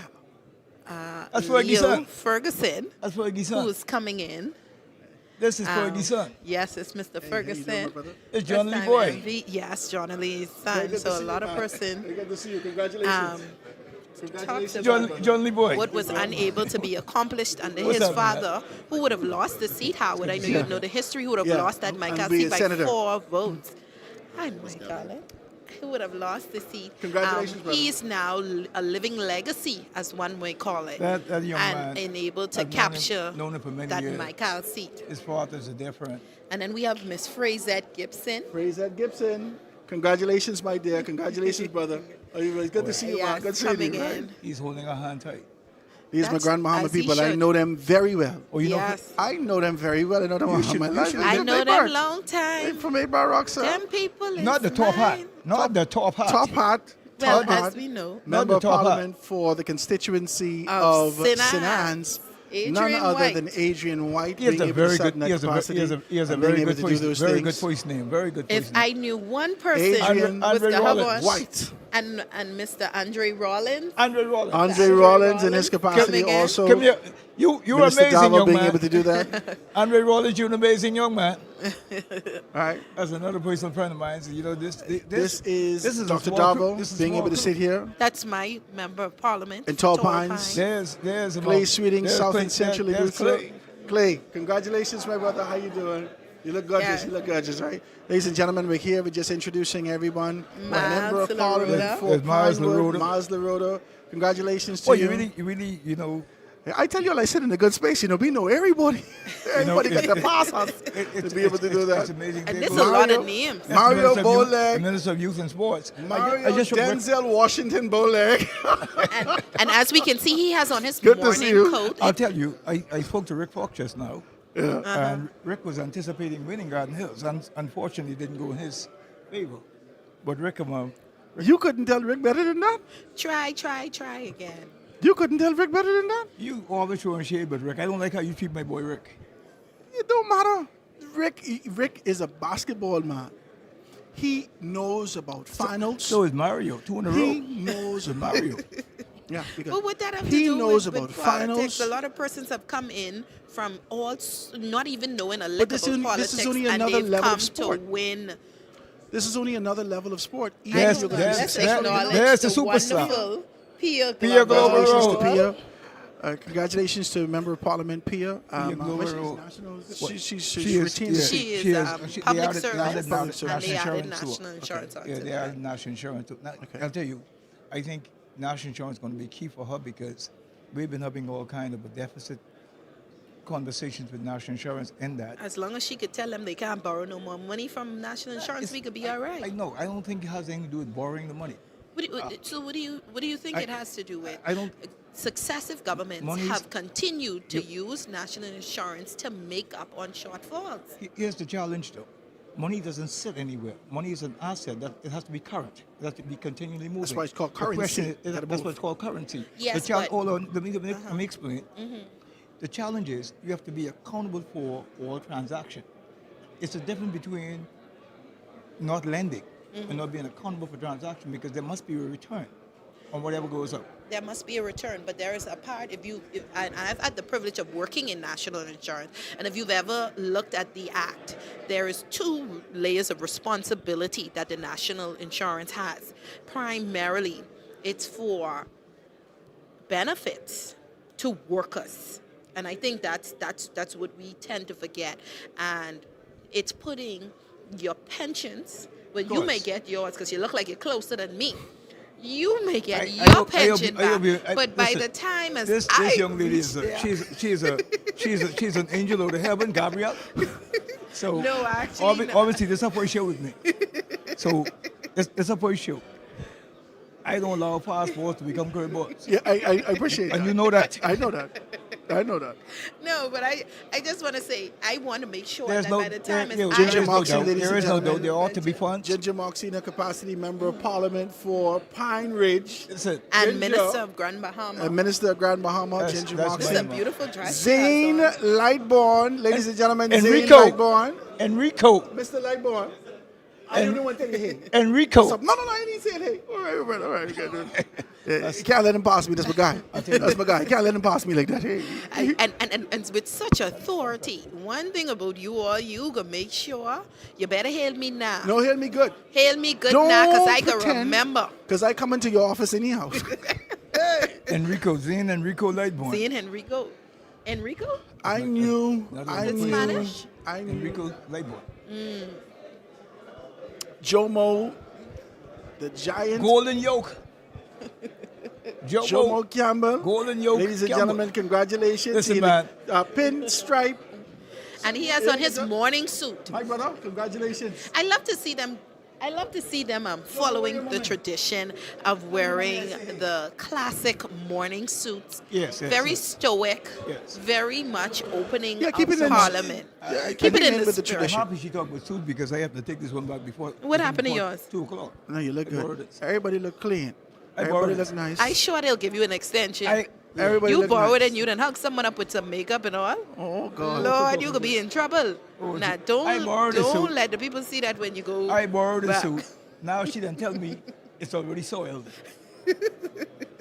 I don't understand this, Gabriel. This is like I have to talk to God because Gabriel is the fighting angel. Michael is the warrior. And Lucifer Gabriel was the messenger. Yes. I have the Michael- gift of gab, if you didn't know. No, you have the gift of don't stop. You all need to stop. It's the gift of gab. I got to be able to say some things before we go further. Ladies and gentlemen, especially in Grand Bahama, I got to shout out my sponsors who made this event possible for us to be able to be out here. I got to say congratulations and thank you to Elnet Maritime. Elnet Maritime, who's been able to support us and being able to do this for us. I'm Nothing, truly Nolan. grateful to be able to do that. Lisa Rami being escorted by Nolan. Lisa Raming, a member of Parliament. Nolan. Lisa and Nolan. For Marathon. For Marathon in her particular capacity. I want to And thank, like I she's said. now in charge of urban renewal. Yeah. Right. So that's an exciting thing. Yeah, this is a voice Right. substantive ministry alone. Yes, because she was a minister of state. Yeah, she's always been tagged on to Obi Villagecombe, and then she was tagged on to Key Bell. Yeah. So this is her first. So she's good in her capacity, and we congratulate her. Michael Alquidas. No, he didn't. He hasn't come through just yet. We can be able to shake. But I wish all the best. I really want to see a renewal in this country in terms of the way we look at urban renewal. What you mean renewal? Like you mean stop, review, and cancel? I'm talking about the removal of outside toilets. I'm Yeah, talking you about saw what I did there. the way Barbara Cartwright said that they want to eradicate poverty. I'm talking about that's the type of urban development I want to see. Jobette Colby Davis. Jobette Colby Davis. And she brought Bethany with her, so this Yes. should be an experience for her daughter Interesting. to actually up close and personal experience this. This will be something she'd remember for It's the rest of interesting her that you life. mentioned the Urban Renewal Challenge. I don't believe that it's being used in its original capacity to begin Yes. with. And so you don't have urban renewal the way it's actually intended to be. So right now we fixing homes, and there's Leander Bryce and Leslie Bryce. Lee have on all his clothes today. He looks good. He looks really, really good. That's another. Lee has Another on- classic morning and then suit. he have on the ducktail. I tell Yes. you, what an interesting. I've never seen Lee dressed like this. Guys, we were here from 10 a.m. this morning. If you're just checking into the podcast, we were Look here at the stand from and being Leslie. able to do these things. This is a wonderful thing. Great opportunity to be able to be here. And I'm Red very carpet. grateful for the opportunity to kind of jam with you guys. I want to be able to say, like I said, thank you to Elnet. Thank you to Theodore Mackey, Pastor Theodore Mackey, for being able to make this happen. Thank you to Jo Beth Colby for being able to assist us in making this happen. Keno Wong, in his capacity as Senator Keno Wong, he's made this happen for us. We're grateful to that. Also, Jamaica Bahamas Import. Jamaica Bahamas Import has made this happen for us. We're grateful to him and grateful for the opportunity. Also, we got to be able to shout out our good girl in her particular capacity, Dr. Teresa, with Cocoa Plum Wellness. Cocoa Plum Wellness right there in the One West Plaza. You can be able to get your what you call it? Is it a colonic? Hydrocolonic. That's what I don't know why that slipped my head. It's a colonic flush. Hydrocolonic. Yes, it's a colonic flush. Hydrocolonic. Make sure and get everything cleaned out there. Yeah. Some of these politicians need this. I would need, right? Yeah, they would need hydrocolonic. Hydrocolonic, right? There goes Lundy. Leon Lundy. Minister of Transport, I will see you. Congratulations. Congratulations. Listen, make sure your face is on this camera. Congratulations, my brother. Listen, man. Right? Minister of Transport. All right. Congratulations, All my friend. Thank you so much. You know, I only got a few friends. Ladies and gentlemen, we got to hail some people, make sure we're good, right? Congratulations, Out there in Grand Bahama, I want to thank you guys for being able to tune in with us. We're out here, we're just capturing the moment, capturing the time that we're in right now. There's Leonardo da Vinci Lightborn. Leonardo da Vinci Lightborn. Being able to do those things, just being able to pass us right now. We're set right up, guys, and we're passing. Everybody's passing here just after they come in from Parliament. They're walking in on the red carpets, being able to do Howard, this. can you imagine your family naming you Leonardo da Vinci Lightborn? That's a good name. Leonardo da Vinci. You got to draw something or do something big. You have to. He has a name just for what he's supposed to have it for. Just for Howard. greatness. Praise Just God. for We can do greatness. something Howard. big with that. We do the Barker- foundation. There goes without Barkers and Kim Road. Barker's Road, in their particular capacity. Now Minister of Congratulations to State them. for Social Services. Minister of State, yeah. This is a wonderful thing to be able to see this, ladies I and was gentlemen. sitting next to Bacchus' sister, Theus. That's the name. Theus? Theus. She said their father loved Greek and mythology. Is that right? So that's Really? where the That's where the names names There's came David. from. David from the David House Forbes. of Assembly. David Forbes, Chief House of Clerk Assembly. for the House of Assembly, being able to do that. Hi, good afternoon. How y'all doing? Ladies and gentlemen, we're out here wherever you are. I know that you're tuned in. You want to have good This conversations is David with Forbes. us. Being able to do that David Forbes. Hi, my guy.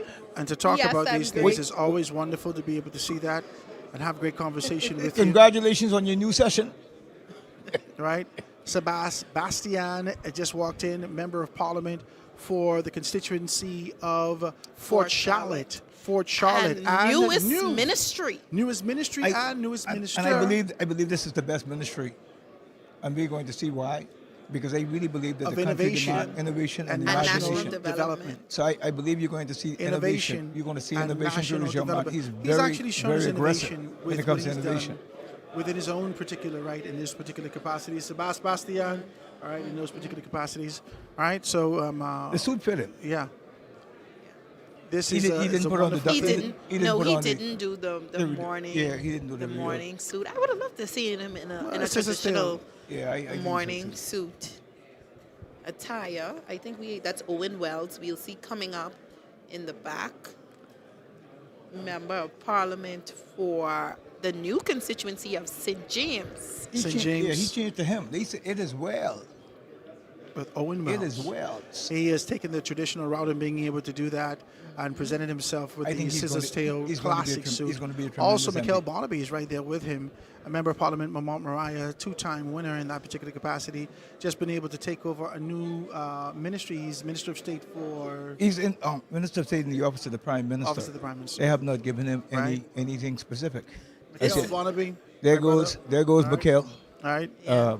But he's Mikhail- not given Mikhail any looked specific like it's his assignment. wedding day all over again. Oh, what a ducktail. He took a different approach to the This classic is suit. it's a which you would have celebratory seen. event, man. This Yeah, is the time that you want to be able to his do suit that. is much different I saw from the Mikhail. others. I saw Mikhail in some shoes over at Government House the other day.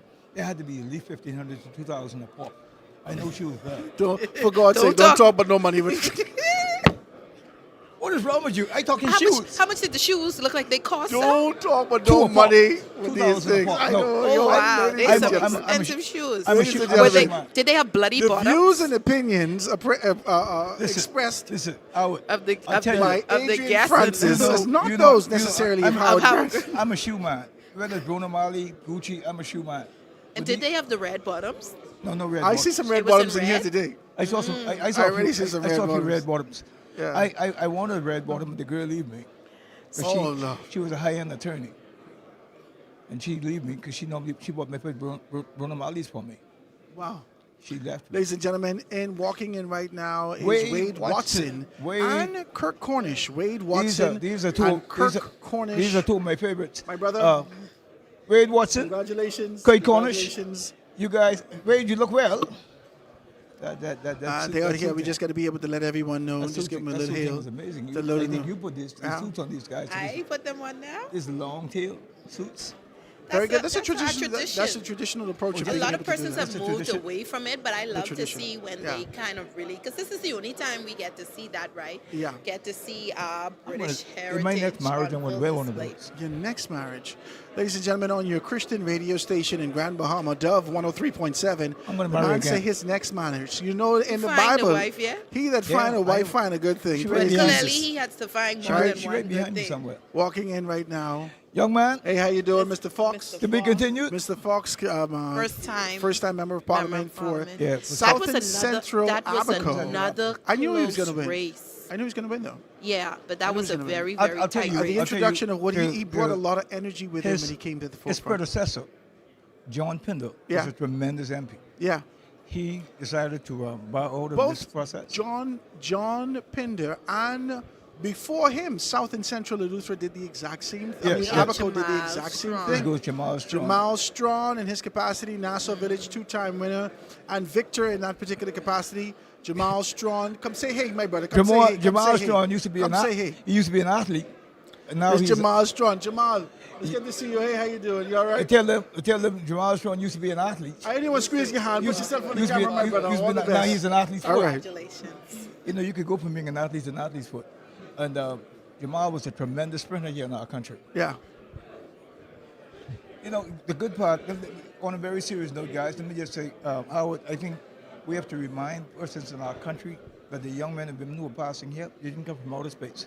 They came from right among us. Yeah. And these are persons who we have to respect, we have to encourage, because it takes a whole lot to jump into the race. Yeah. To put yourself out there. There are a lot of people who criticize persons who are in the ring. Yeah. But they're outside, jeering and criticizing. Whether you're FNMCOI or PLP, I'm happy that so many persons went in the ring to protect our 140 democracy. some thousand. Oh, you mean members of parliament? Yes. Or candidates? Yeah. Yeah. Yeah. It's just It's important. wonderful man. to see that. We have to protect But I our also want to democracy. be able to say that I think a lot of persons were indifferent with whether or not more persons would show up. 140,000 persons being able to vote Yes. is an amazing thing. We want to That be able to is. say Listen, congratulations to them coming for being in- able to do that. Coming in, we The have, leader of we the have Free the National- guy. we have our guy, Mr. Oh, he told me he was going to Mr. win. Lincoln Roosevelt Deal the second. I knew he was going to win. I don't know Mistress he's going to win, Beth Loren Deal, I'll tell you this, right? looking beautiful. Of all It's the shaped up for him to win. It's of all shaped the, up. of in all a the manner. candidates I spoke to on election day, he's the only opposition candidate who hugged me and said to me in my ear, "Adrian, I'm going to win this." And I said to him, "Are you sure?" He said, "I'm going to win this." And I would say publicly that afterwards I spoke to in Freetown on that day, everybody opposed Roosevelt, Mr. Wayne Deal. Roosevelt. And Congratulations to you all. It's good to see you all. So he hugged me and he said that he was going to win it. They look good. That's Beth, his wife Beth. Deal. Come say Right? You are. Just come squeeze my hand, Just my come brother. squeeze. Come put yourself Just on the come camera. say hi. What Just you put saying? yourself in the You're very camera. prophetic. Thank you. Yeah? Thank you. Pleasure. Ladies and gentlemen, Y'all this look is good. none other than newest member of parliament, none Freetown. other than Lincoln Deal in Freetown, and his wife Congratulations. Beth, and his wife Beth, Beth. being able to do those things. There's family, you know. Praise God, right? So they're there, my brother. You did well. You know we got a lot to talk about in due time and due season. All right. Ladies and gentlemen, out there in Radio Land, I know Adrian know better than trying to whisper on the people's mic. The mic live and it hot. I mean, He I ain't know live- that. I got the live. The mic live and it Adrian, hot. I don't even Okay, understand praise how God. y'all just let Adrian Right. go so crazy on live. Right. I'm not crazy. Ladies and gentlemen, we're out Howard here. is attracted to me because I was doing get real. I don't like that. Howard, what You know he's going to get what real. type of this agape attraction, right? I'm gonna Praise bring God. you on With the everything that going I'm gonna on, bring you on I the radio make sure today. it's some agape loving I'm gonna happening bring you. here. Listen, I'm gonna bring you on there with me at 4:00 today. I want to team you. You want to team I'm me? gonna be here Do from I 2 look o'clock like a 12 species o'clock to to be 2. teamed? I'm going to be here from 12 o'clock to do here, and then we're going to be doing our show on ZNS from 2 o'clock to 3. Member of Parliament for Bimini, Mr. Randy Roll. Roll. Mr. Randy Roll. It's good to be able to see him in this particular His capacity. dad, being his able to dad, do his that. father, his father was Congratulations to him. His father was a professional baseball player. Hold on. Mr. Ladies and Obi. gentlemen, first time member Obi of Parliament. Roberts. Come, you Come got to on say here. something. Got to say something. Obi Roberts being able to find himself victorious, my brother. You did well. We can talk. Oh, you It's look very good. good to see him. Very good to be able to talk about these things. Obi Roberts. That's the son of Brad, the great, Sean Obi Roberts. the late As a great- matter of fact, the late great you gotta Bradley let the people Roberts. know the Sean, because when he took his oath, everyone Everybody was trying know, to figure out who is Sean. Who's Sean? Sean Obi Roberts. Sean I'll Obi tell you, Roberts. if he have anything of his father, the PLP will have another firecracker. Yeah, he's good, man. He's very good, and I think he's shaping up for the new dispensation of the PLP. I'm very impressed with the PLP being deliberate and Guess being who's able to coming shape in? the new direction of their organization. So Kingsley Smith. that's exciting. All right, Kingsley Smith from my hometown, West Grand But Bahama. Kingsley is behind 8 Mile Darren Rock. 8 Mile Pickstock. Rock, being able to do those things. He's behind And Darren so, Pickstock. and though. Darren Pickstock is Yeah. here, member of Parliament, and he won. The Minister of State for Immigration. And you know what? We got to talk about Darren Pickstock a little bit more because Came in on a he by-election. did not stop. Twice. He Two in a did row. not stop. 2 in a row. He did not stop in his particular capacity Two from in a being row. able to work assiduously. Yes, he And did. he only had a He few did not months. stop. Only had a few Pickstock? months. Okay, all right. All right. Well, Darren, Congratulations, my brother. 2 in a row, my friend. Congratulations. 2 in a row. You did well. Congratulations. Congratulations, my brother. Ladies and gentlemen, Darren Pickstock. It's very good to meet you. Very Picky, good to see you, congratulations, brother. my friend. Congratulations, man. You did very well. To be You did continued, my very friend. well. To be continued. And he also has on the Touch my classic. hand. Ladies and gentlemen, my good cousin, Kimsley Smith. We're going to have good conversations with him. Kimsley Smith, in his particular capacity, member of Parliament for West Grand Bahama. West Grand Bahama. Member of Parliament He got- for West Grand Bahama. What's up, my brother? Come squeeze my hand on the camera. Right? He got him up. He got. Go He got. Go again. Go He again. got. He got that seat. Go He got again. that- I ain't gonna fight him. He got that. You can't fight him Yeah, I now. can fight him. Go He got again. that. He got that Don't seat. worry, the the late time great has come around Obadiah where they Hercules run Wilchcombe. and flock to squeeze your hand. Praise God. I gotta say, you know, he got that seat from the late great Obadiah Hercules Wilchcombe. Yeah, and he actually it was a tumultuous moment for him because there wasn't a sense of surety, but I believe that Prime Minister Brave Davis really put a couple people over the line. Can I say that? Is it okay to talk like this? Is it okay? I believe he did. Can I say that? Can we talk like this, Adrian? He did. Prime indeed pull a lot Minister of persons over the line. Brave Davis used his social likability. One of the things I got to be able to say that PLP is extremely impressive, that they were using analytics and data the entire time from 2017. They were amassing data and information and being able to move based upon what the information was saying. The likability of this Prime Minister, Brave Davis, he utilized that and being able to pull some of the weaker candidates over the top. Let's see if we can be able to change in and see exactly what's what. The color guard is going on right now. Let me see if I can be able to get that feed from ZNS, that we can be able to tap into that. Evan. I'll tell you, you better. But Evan. I'll tell you, he's not there. I'll tell you, in terms of likability, I think at least 65% of the persons would have voted for Brave Davis. This is the color guard, ladies and gentlemen. You can be able to see that. Getting ready.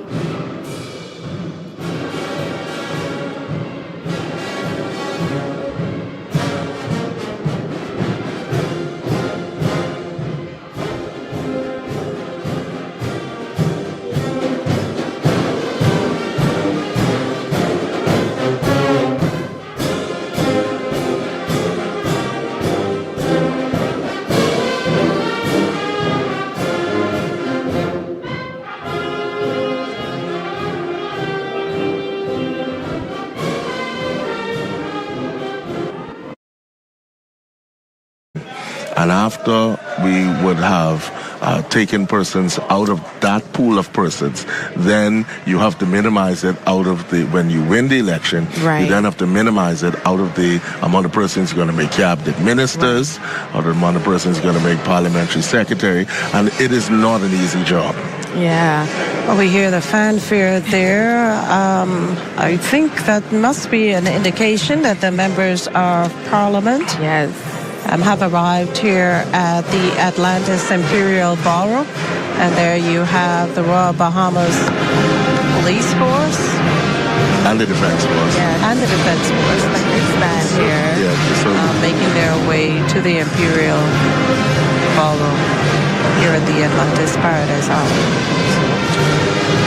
And despite not being outdoors, we're not robbed of the beauty of our culture and our heritage. And all of this is vestiges of our colonized. Yeah, I apologize about that, guys. Yeah, there was the color guard being able to go in and have good conversation. Well, really being able to talk to you and give the pomp and pageantry of this time. That's what it is. The tradition associated with this idea of the ceremony and what should happen, the strategic approach, and being able to identify those things. Last night we were asked a question, well, what is protocol officers and what do they do? And so we gave a very simple explanation.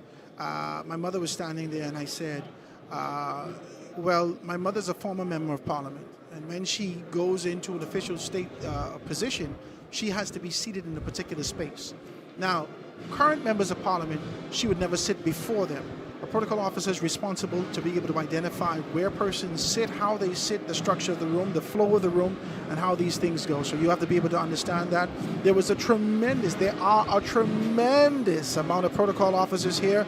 And these are something that you don't necessarily have to be hired as a protocol officer.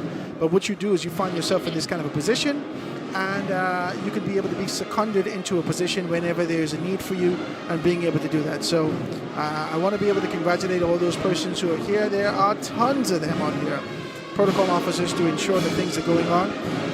You could hear it. It's going to be very loud out here. This is a very exciting time in the country, a very, very exciting time for us to be able to do some things. Someone said this is the land of progress. You can see it now. You can be able to see it now on your screen. This is the guard. They're being able to present themselves in a particular manner. Beautiful.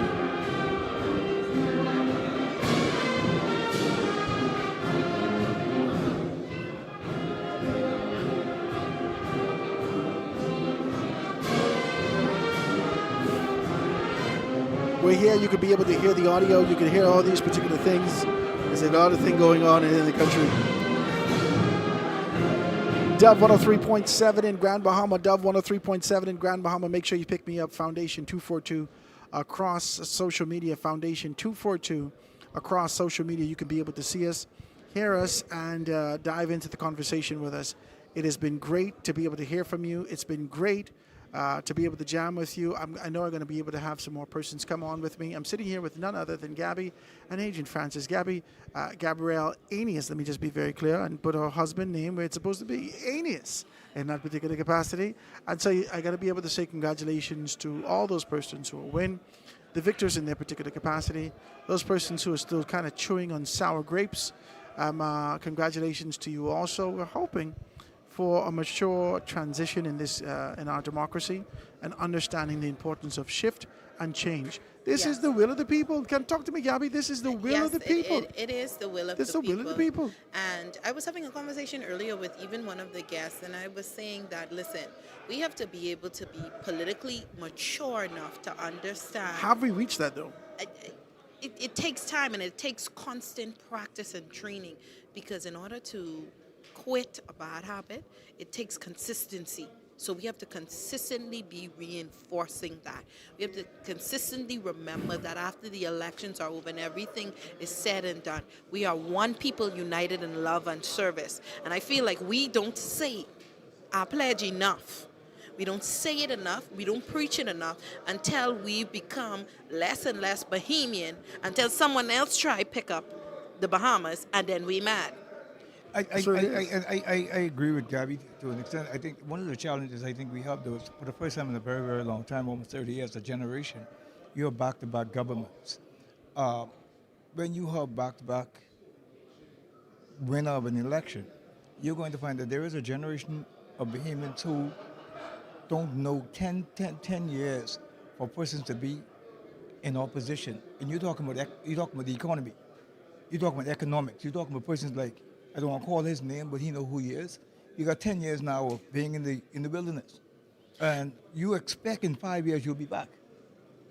But now you got 10 years of wilderness experience. But why are we still talking this wilderness when it's the government for all? No, it's a government for all. It's all of our government. No, the only reason it's all of our prime minister. The only reason you would say wilderness is because you had a will or a desire to be able to attain a particular position. I just want to make sure that we're encompassing that this isn't a one person. No, this there's isn't no one segregation. person's prime minister. There's no segregation. Here's how it works. In case I like the kumbaya thought, the reality is this: to the victor go the spoils. Yeah, and that's how politics work. 100%. To the victor go the spoils. And so while you're governing for everyone, you're going to find out that when the prime minister wins an election, he now has the authority to appoint and to appoint. Whoever appoint also disappoint. There are some persons who are disappointed because they cannot get the spoils. And I talk about the overall spoils of victory. And so when you get to the place where he is Prime Minister for all, everybody should be included. But there are some persons you can tell that if there are 1% of Free National Movement supporters in this place, that's plenty. And the reason why it is like that is because to the victor go the spoils. And that's how life is. When Donald Trump won, the first thing he did was he took care of his people. And so no one can be chairman, no one can be this or that unless you're now being appointed. So you're now speaking on a governmental level, right? But we have Bahamians all over, average Bahamians who are listening, who were told that they should also support this government and this progress, right? So I also say in places like this, when we are in this seat, that we are careful and cautious with our words as to not exclude those persons who may not be as politically willful in the forefront, but who champion as well the causes and say that, hey, listen, I may not be in the forefront, but I chose progress. Do you mean after the political campaign? Because yes, I mean after it's done. During we're the talking campaign, about the now. there was a very clear divide. That's right. And in fact, the Free National Movement had taken almost 3 different courses in being able to identify that. And the last one was more pronounced by being able to say, save our sovereignty. Save our sovereignty. Right? And so that was a very clear line between the Free National Movement and the Progressive Liberal Party.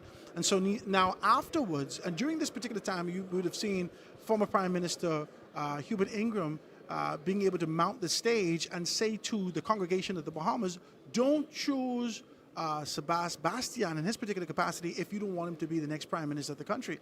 This was very divisive.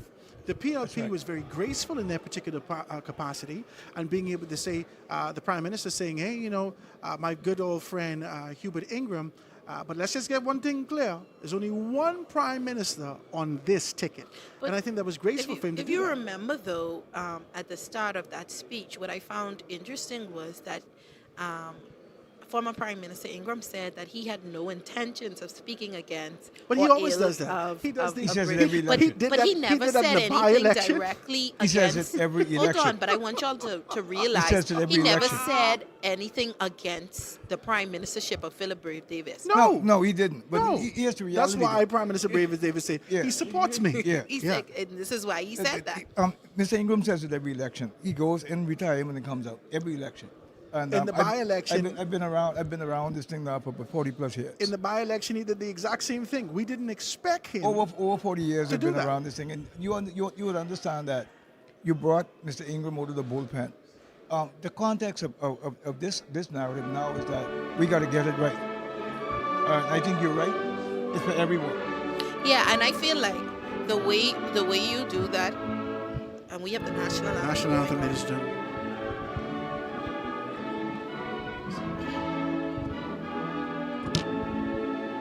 We speak of Grand Bahama, I believe the concretizing of the Grand Bahama Power and the sale thereof are things that is at the nucleus of the government's attention.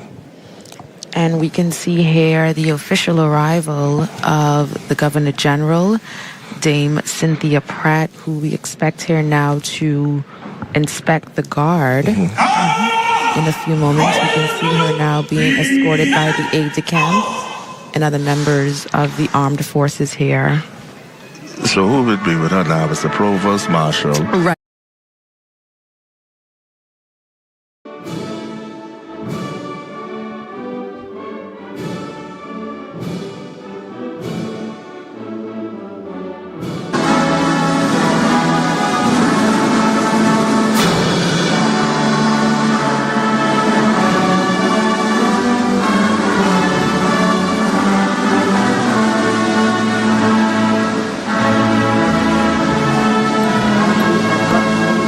Just being able to do these things, having great conversation, right?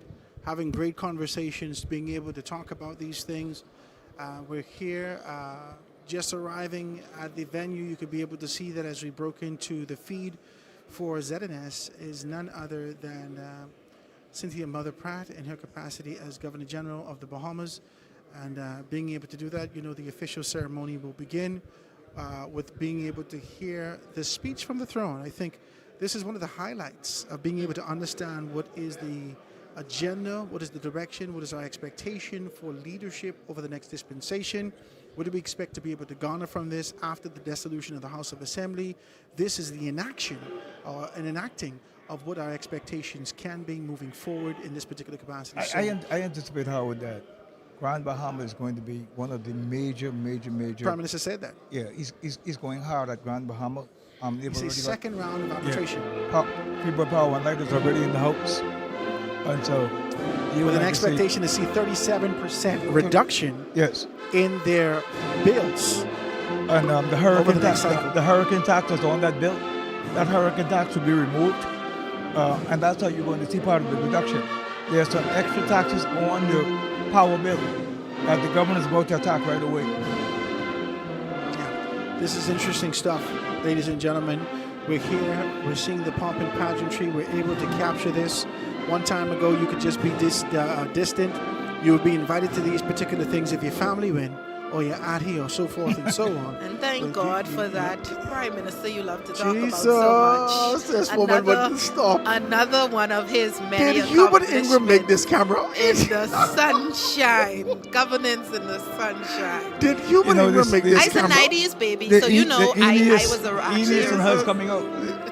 I'm a 90s baby, Howard. You gotta excuse me. I'm not gonna fight you. I was actually around to be able to experience some of these. Praise God. Some of these she was transformational changes. You know, I've always had a mic in my hand. I went to visit my preschool the other day, and my the owner of the preschool, Miss Deborah Scott, she's in her 70s now, and she points to the wall and she said, "You've always had a mic in your hand."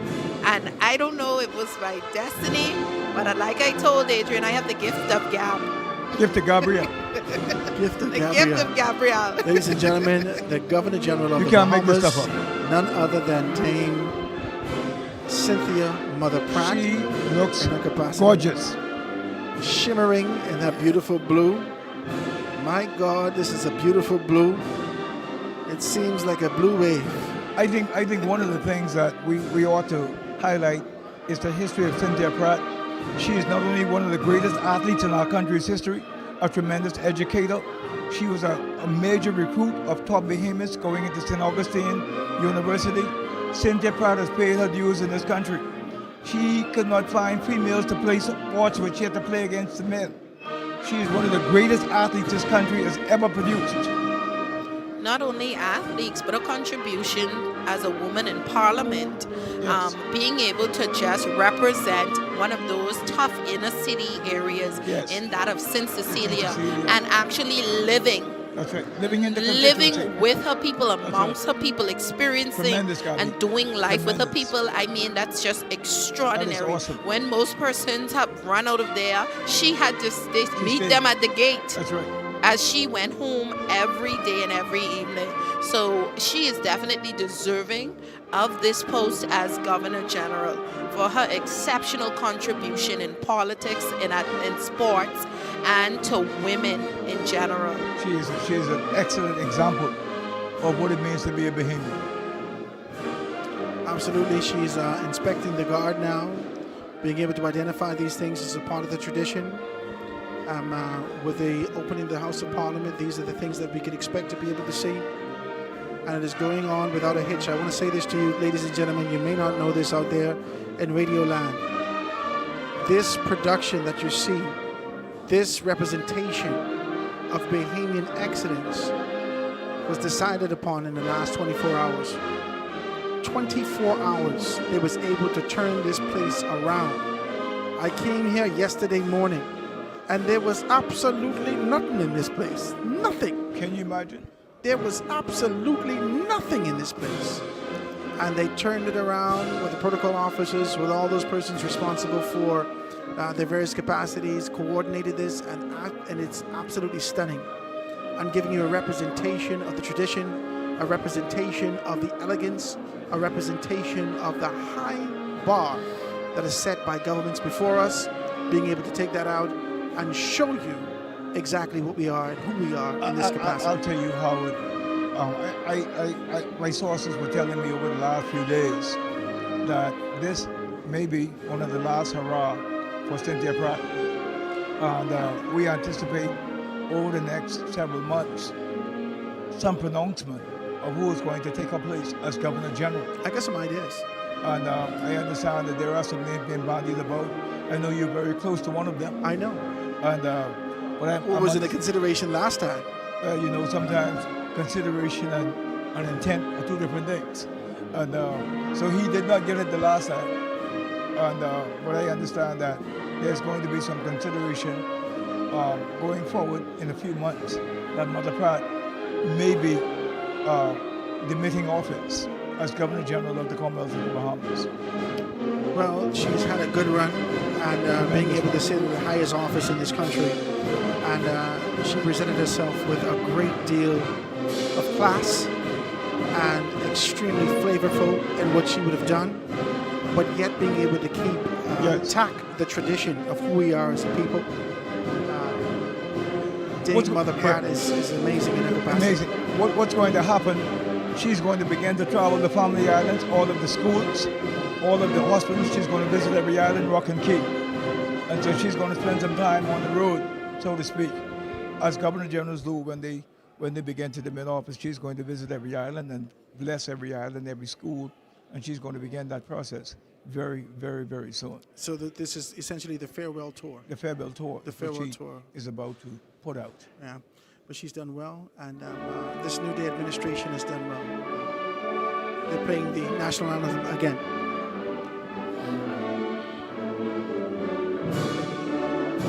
Shorter version.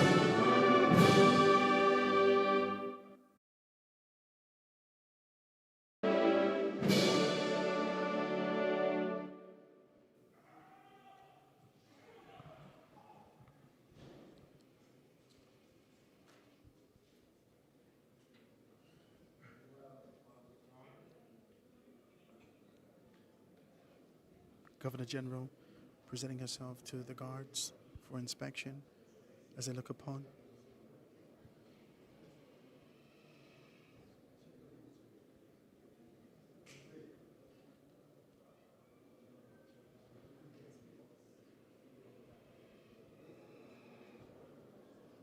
It's an amazing thing that some traditions never die, and it really gives evidence and example of who we are as a people, the strength of who we are from a cultural standpoint. The Westminster system is such a tradition. It is such a tradition that it's an honor position, and I'm happy to be a part of the system. Absolutely. Tradition is amazing. I'm also impressed with this sort of an idea of being able to identify that there are so many women, the diversity. Yes. That we wouldn't have seen 30 years ago, 20 years ago, 50 years ago. We have the Governor General passing Governor General passing us now. along with the Commissioner of Police. Yes, Chantal knows. The entire body Of the Royal of the Bond- Royal Bahamas Armed- Police Armed Force. Forces.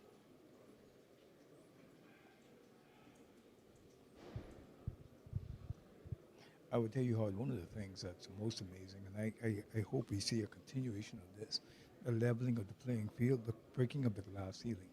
Yeah. I like to see the promotion of women in our system, and I want to see more people understand that women are just as capable as carrying out the endeavors of our country. In the patriarch?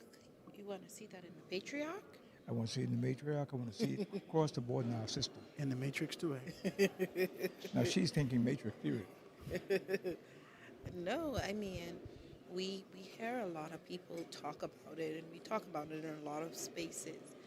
But when it comes to the actual elevation of women, there still seems to be a lot of barriers, and those ceilings are still there.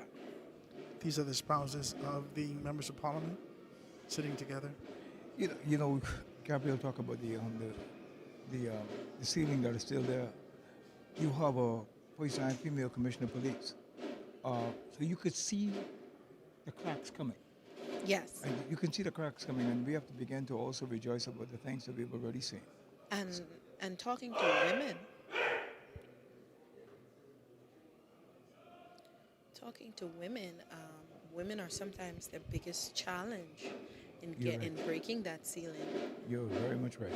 Not being able to stand as one united voice, as one united body, in order to move the woman agenda forward and really do some great things. But we've seen governments all around the world. But is that a fallacy, though, this sort of a concept that there's a woman agenda?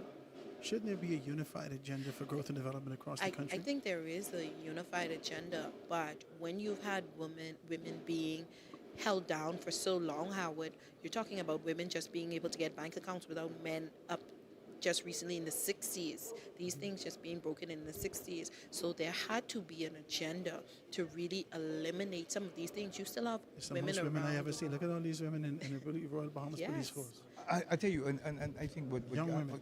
what Gabby speaks to, we don't need affirmative action for this. And we don't need just a leveling of the playing field. We don't want a woman to be in position because she's a female. We want her to be there because she's qualified. And we don't want the qualification that she possesses to be ignored. We don't want the skill set that she brings to the table, because sometimes the chauvinistic mindset, historical chauvinistic mindsets of our country are still in place, and the old I'm boys. glad you identify that. Yeah, the Adrian. old boys club is still at play. Yeah, and we often hear things attributed to women in leadership of emotions and all these things, but look at the men that are constantly going to war and constantly breaking things up and constantly inciting violence. We have plenty emotional men in this country. But we don't hear those words attributed to them in terms of their decision making and anything that they do in leadership and in governance. And we're not even just speaking here. We can look around the world. We don't hear people saying, well, oh, he was an emotional man. Governor General Dame Mother Pratt, Cynthia Mother Pratt, being able to take her seat on the throne and being able to bring that speech in a few moments. We allow you to be able to hear the entire thing. I wanted to distract you for a second. I saw a PLP dress. And hairstyle, the And entire hairstyle. thing. PLP dress and hairstyle. Yeah. She came. She has chosen progress. She's chosen progress. Yes. Howard, so one of our viewers said that I should let you know the second time they played the national anthem, this would have been somebody who worked in protocol. It's called the Royal Salute. The Royal Salute. Yes. Which so, is the abbreviation. Yes, Yeah. it's They played an technically abbreviated not the theme, but it's like a version of it, which is a little technically different. Yeah. The Royal Salute. The Royal Salute. I wanted them to play that for me several times in my lifetime. What are they going to be saluting you for, Adrian? All my greatness. For your fearlessness. All my greatness. You got to understand your greatness. that the impact that I've made in sports, the impact that I've made in culture, the impact that I've made across the board in the country, the impact that I've made in media over the last 47 years.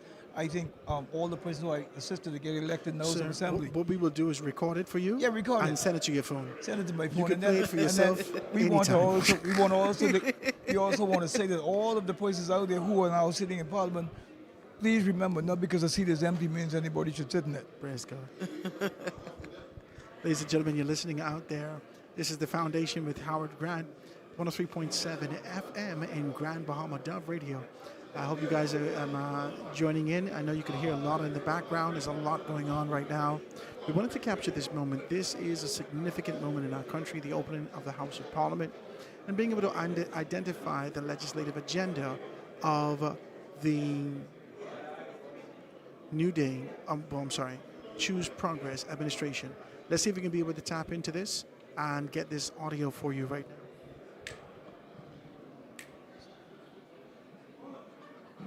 Ancient and undoubted rights and privileges, particularly that their persons may be free from arrest and molestation, that they may enjoy freedom of speech in all of their debates, and they may have access to your Excellency's person whenever the occasion may require, and that all of their proceedings may receive your Excellency's most favorable construction.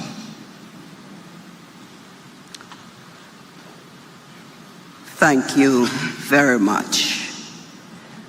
And I command the immediate attention of the Honorable Speaker and members of the Honorable House of Assembly.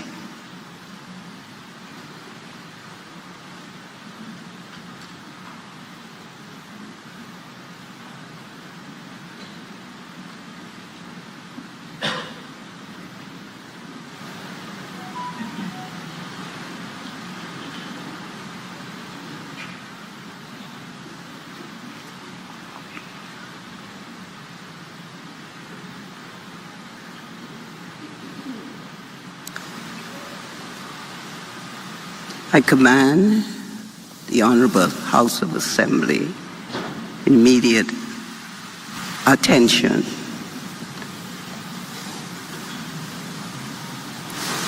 and the honorable members as well. Thank you.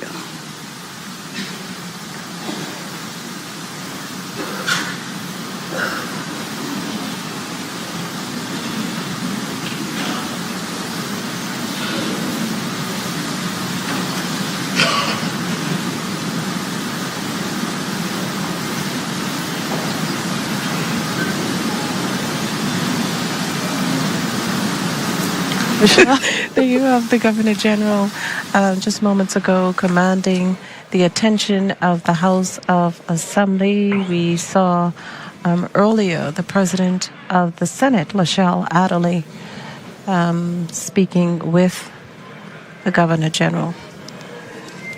And the ballroom at this point practically filled. Yeah. And it begs the question of if everyone would have actually had a spot in Rawson Square, Parliament Square. So this venue, the change in venue, had more perks. Yeah, and the AC. Down south. And AC. You can't forget that. That's most important. Yes. So it all worked out. And we are now just waiting for the speech from the throne when we'd hear what the government has planned for the next 5 years. And speaking of 5 years, Devard, speak to our viewers and listeners in terms of why it is that the importance of a government, any government, serving longer than a 5-year term. We, as a layman, we say, well, what you couldn't do in 5 years? You had 5 years to do it. But I understand that. Speak to us why that 5-year rolled so quickly and what happens then. Well, with the 5 years, I believe the Constitution, Article 44, had manifested that amount of time in our democracy, and it says, Okay, we're just going to stick a pin right here. We're just going to look at our monitors, take a look at what's happening here with the black rod. The Excellency has been obeyed.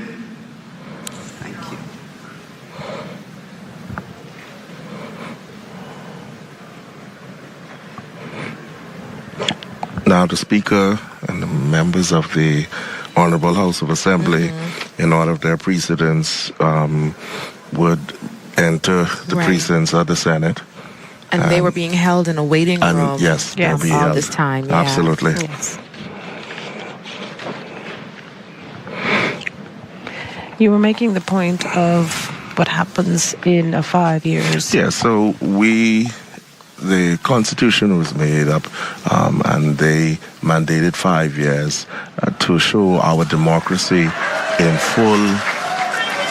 And here we apologize for having to stop you again. The entrance of the ministers. Members of Parliament now. Yes.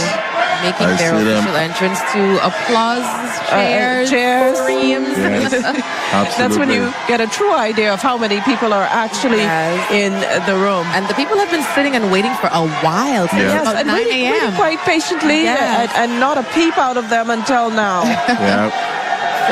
So now we have the Prime Minister, who is in the back of the black rod. And then we have the House, the Speaker of the House, Patricia DeVoe, who's been re-elected to serve in that capacity. We have the Chief Clerk, David Forbes, and his team. And there you have the Prime Minister surrounded by his cabinet. The Deputy Many Prime members Minister. of the Deputy Prime Minister. And so what we would have is the apex members now. Yes. So there would be the Prime Minister, the Deputy Prime Minister, Glenys Hanamadi, Fred Mitchell. And as we noted earlier, they will stand for this portion because they, like we said, are visitors to the Senate. We can see the senators right at the bottom of our screen seated because they're home essentially. Absolutely. Right. And so they will stand for this part. The members of Parliament, that is, will stand for this part of the proceedings, and they are still filing in. Filing in. But this here, as we all see, this is the perfect photo op, front page photo for the dailies tomorrow. And in news, some days just write themselves. Exactly. This is definitely going to be one of them. And some days, pictures say more than words. Absolutely. So we have the government as a whole filing into the Imperial Ballroom, the opposition and now the once governing party. Once everyone is settled, then now what will happen is that the Speaker will be summoned by the Governor General, and she will direct the Speaker of the House of Assembly to the throne. Oh, just as you're are saying.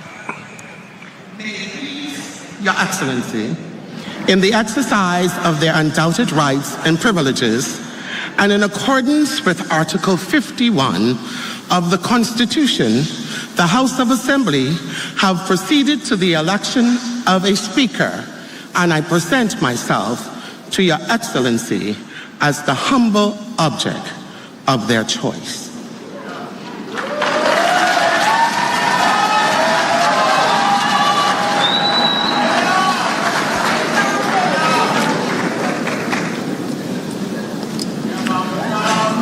May it please Your Excellency, I have now, in the name and on behalf of members of the Honorable House of Assembly, to lay claim by humble petition to their ancient and undoubted rights and privileges, particularly that their persons may be free from arrest and molestation, that they may enjoy freedom of speech and all their debates, that they may have access to Your Excellency's person whenever occasion may require, and that all their proceedings may receive Your Excellency's most favorable construction.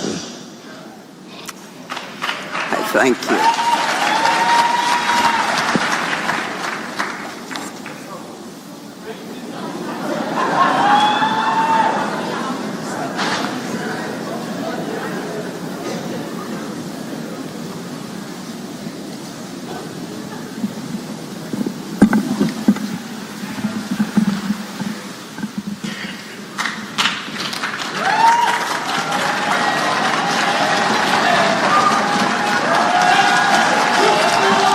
Your Excellency, it pleases me to present to you our speech from the throne.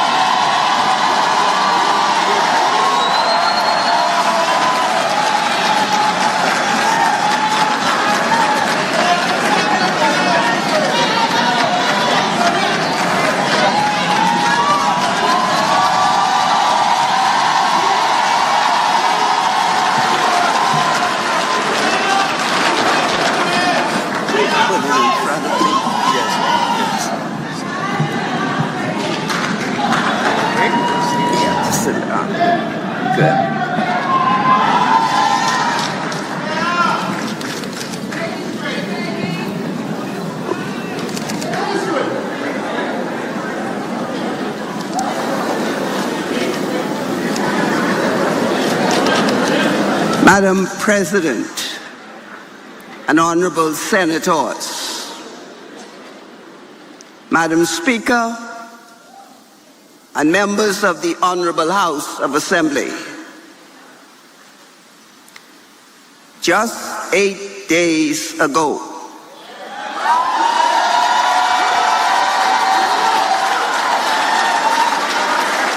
the Bahamian people chose progress.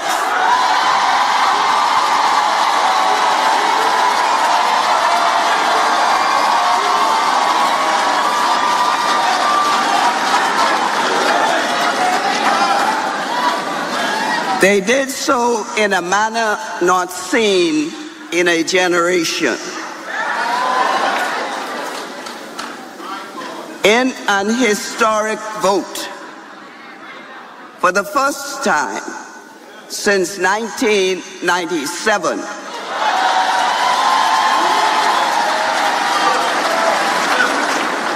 the Bahamian people returned an administration to office for a consecutive term.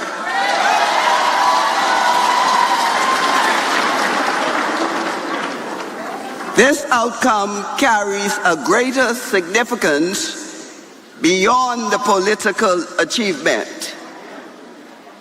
It reflects public support that the country should continue in the direction started.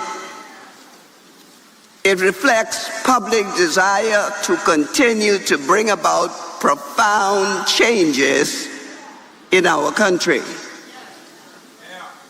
And most of all, it reflects the considered judgment of a people who, after weighing the challenges before the nation and recognizing the progress achieved over the past term, chose continuity, stability, and steady leadership for the future of the Commonwealth of the Bahamas. My government accepts this renewed mandate with humility, gratitude, and a profound sense of responsibility to the Bahamian people.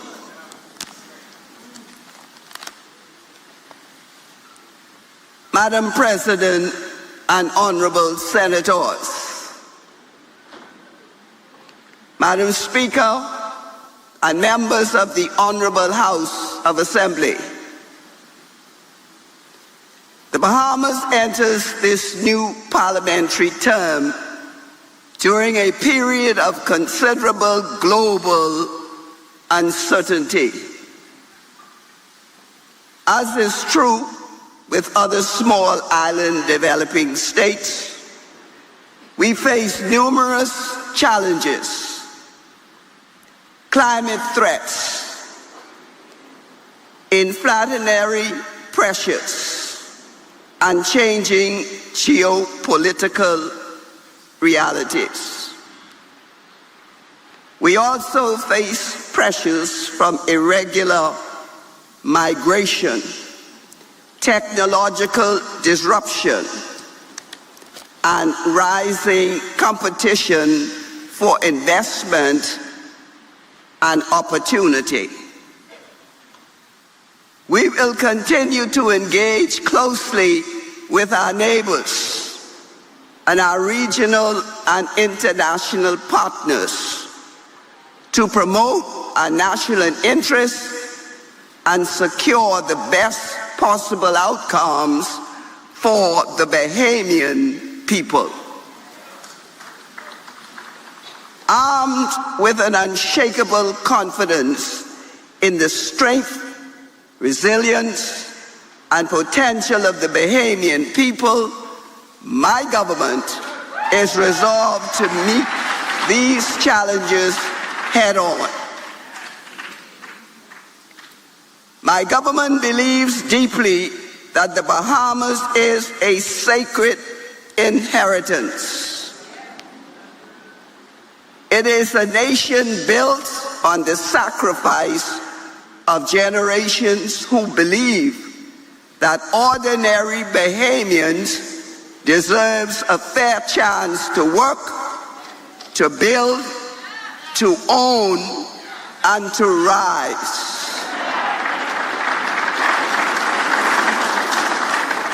It is a democracy shaped by faith, constitutional order, majority rule, and the enduring belief that progress must reach every island, every settlement, and every Bahamian family. Our guiding mission is simple: to build a Bahamas for Bahamians. Let's take a look at building an economic progress. Madam President and honorable senators, Madam Speaker and members of the Honorable House of Assembly, my government recognizes that the first responsibility of any administration is to secure economic stability and create the conditions for national growth. When my government first assumed office in 2021, it inherited an economy under extraordinary strain. Over the past term, stability has been restored. Confidence has returned. Unemployment has declined. Major investments have resumed, and the country's fiscal position has strengthened. The international community has taken note of our success, which was described by the International Monetary Fund as remarkable. Also, in an unprecedented move in this fiscal year, two of the major international credit ratings agencies upgraded the outlook for the Bahamas.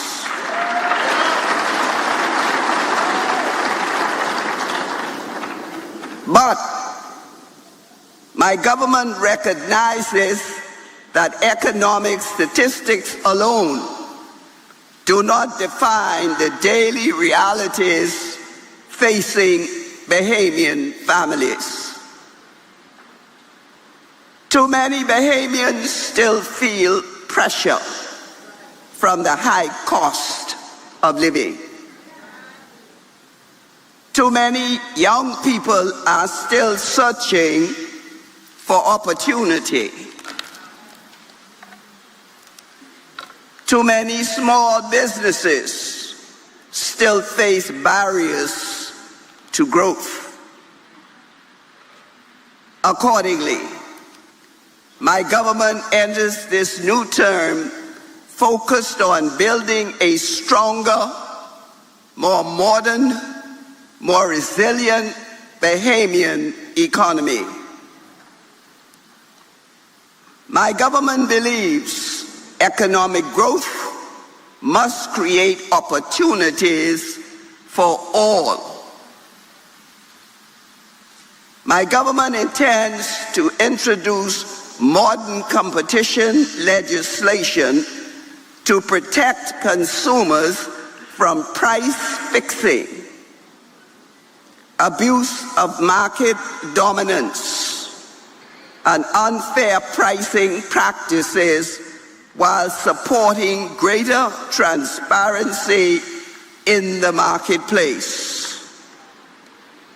My government will also advance a consolidated investment incentives framework, bringing together the country's investment legislation into a unified system.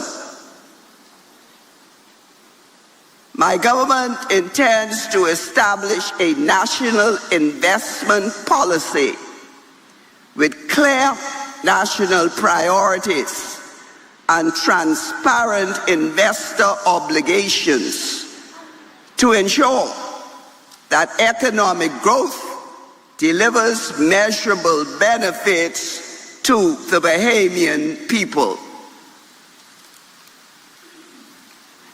My government will continue implementing the Land Adjudication Act and Registered Land Act to create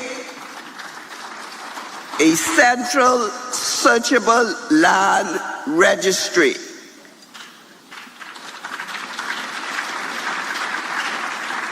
Modernize records and reduce delays in property transactions.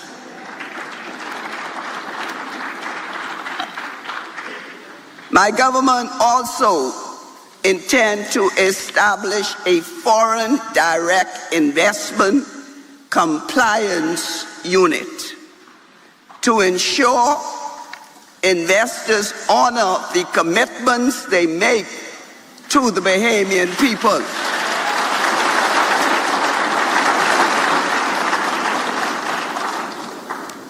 My government will review the real property tax regime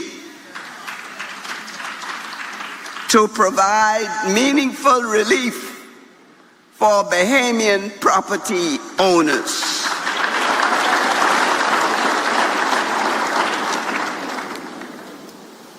My government intends to introduce mandatory decision-making timelines for development approvals to create greater certainty, transparency, and efficiency within the process. My government also requires state-owned enterprises to submit binding business plans with clear performance milestones aimed at reducing long-term dependence on government subsidies.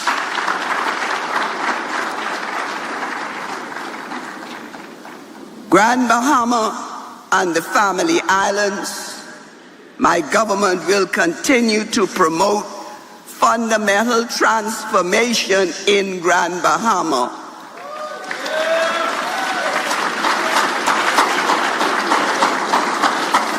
Through enhanced investments and economic development, reorganization of arrangements with the Grand Bahama Port Authority, and strengthening of opportunities with key stakeholders. Grand Bahama will become the gateway to the Caribbean for trade,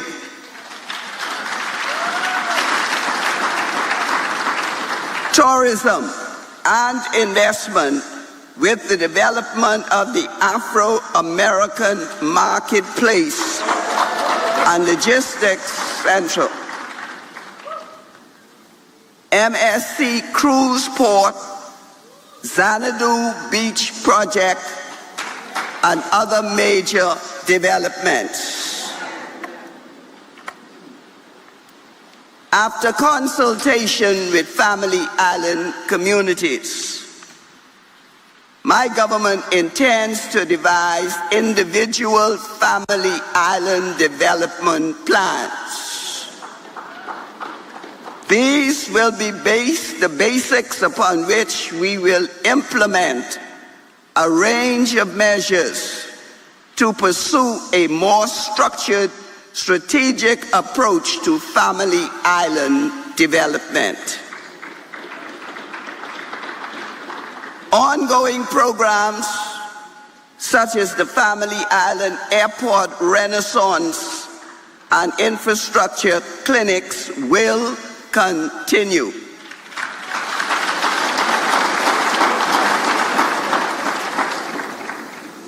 The critical needs of Family Islands will be addressed through the Family Island Development Act.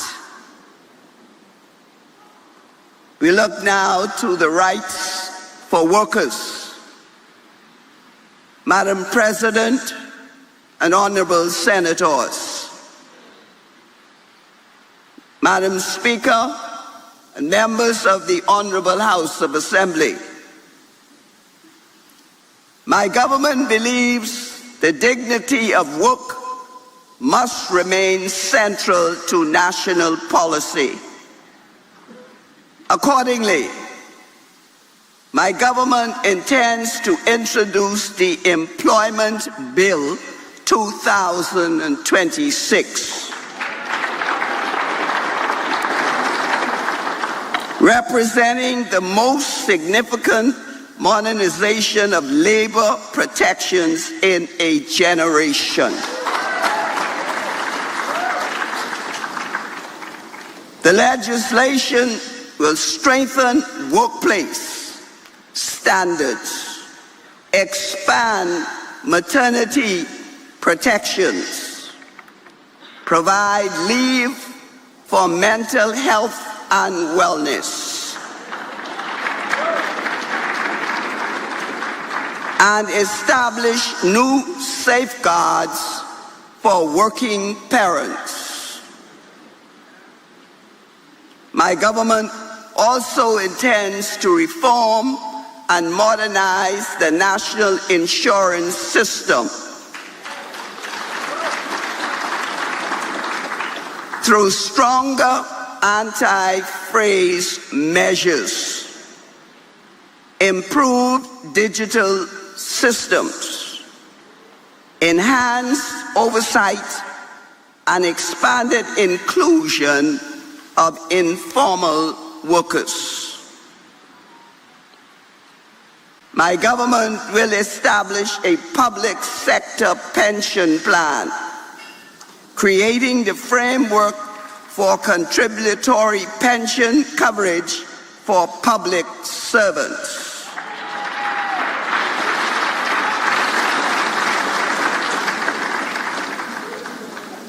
My government also intends to establish a national productivity council with clear public benchmarks to improve public sector performance and national efficiency. We now look to food security. Madam President and honorable senators, Madam Speaker and members of the Honorable House of Assembly, food security remains an issue of national importance. My government believes a stronger Bahamas must produce more of what it consumes.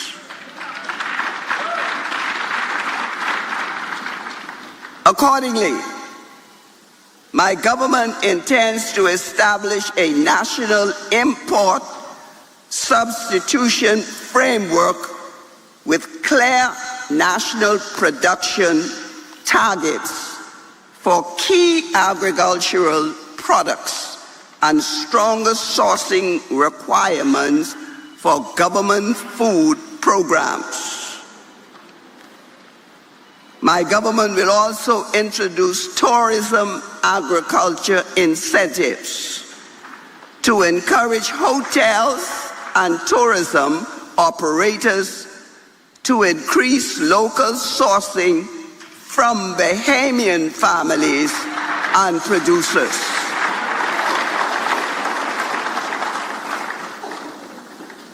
We now turn to energy. Reliable and affordable energy remains central to economic competitiveness and the quality of life enjoyed by Bahamian families. My government intends to introduce an electricity consumer protection code, empowering ERCA to enforce service standards, billing transparency, and consumer safeguards.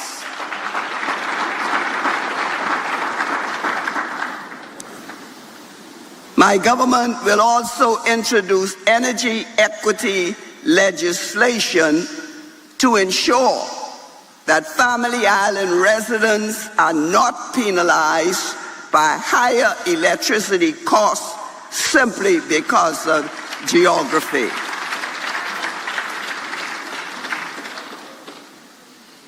My government intends to embed mandatory local content and training obligations into major energy contracts to ensure Bahamians benefit from the national energy transition. My government will also reduce or eliminate import duties on energy-efficient appliances and renewable energy systems.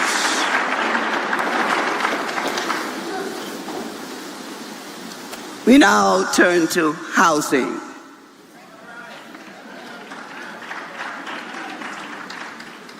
My government believes every Bahamian deserves access to safe and dignified housing. Accordingly, my government intends to establish a national rental policy registration system with enforceable living standards and stronger protection for tenants.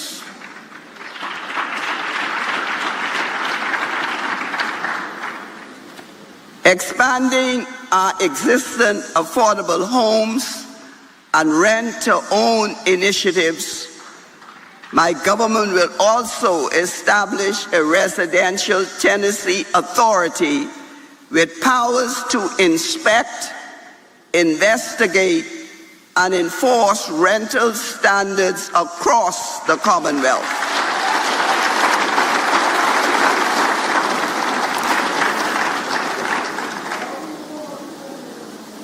We now look at education.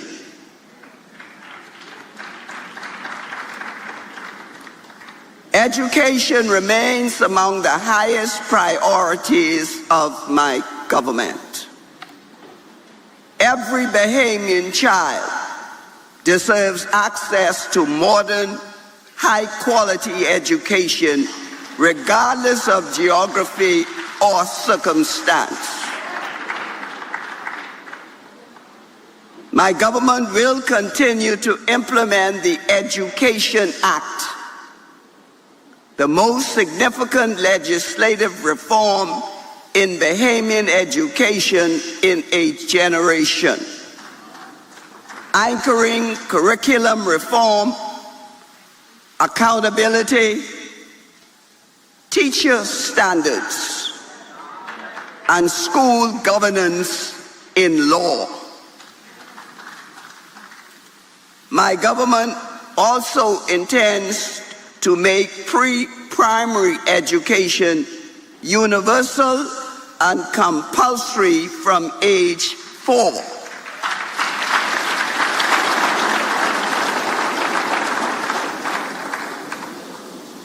My government will continue our commitment to lifelong learning through Upskills Bahamas and other programs. Healthcare.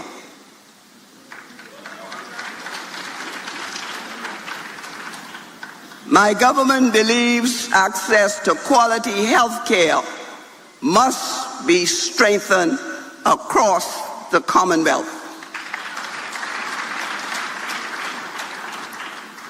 My government will continue to implement the Dental Professions Bill while modernizing dental regulation within the Bahamas.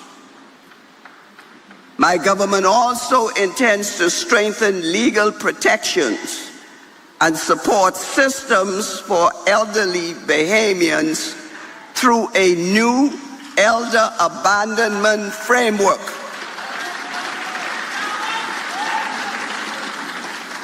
Empowering social service to intervene and assist families before situations reach crisis point.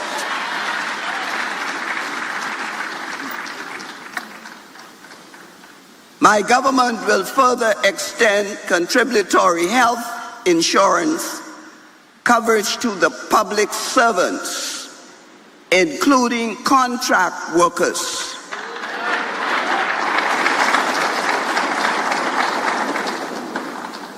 My government will continue to advance the infrastructural development program already underway, including the health campus in Freeport, the new hospital in New Providence, and other clinics throughout the islands.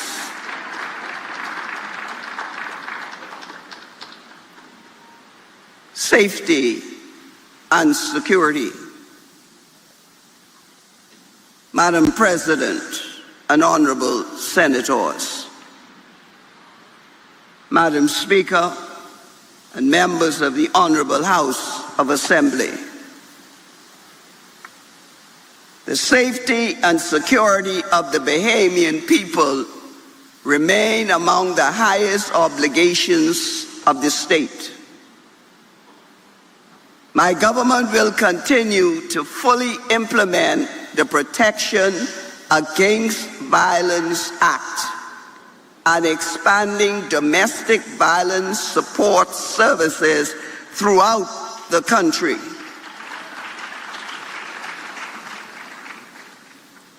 My government intends to strengthen gun laws and expand specialist firearm courts to support a zero-tolerance approach toward illegal firearms.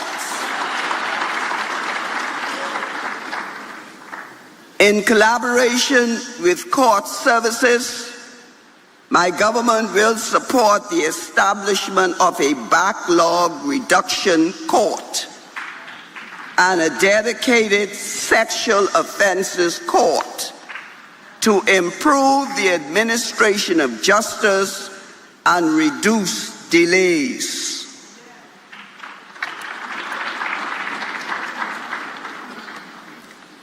My government will also ensure the Independent Commission of Investigations is fully functioning and properly resourced.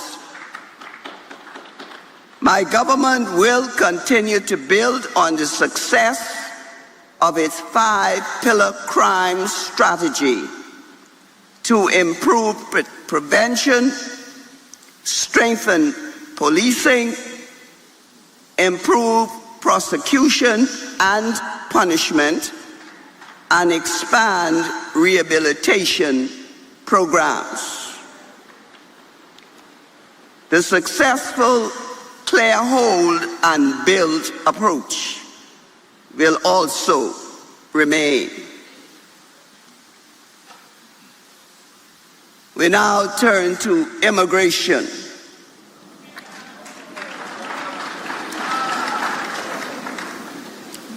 My government believes strong borders and lawful immigration systems are essential to national stability and sovereignty. Accordingly, my government intends to introduce the Employer Immigration Compliance Act, imposing stronger penalties for abuse of the work permit system and other unlawful employment practices. My government will establish a Bahamian e-Verify portal to confirm work eligibility before employment.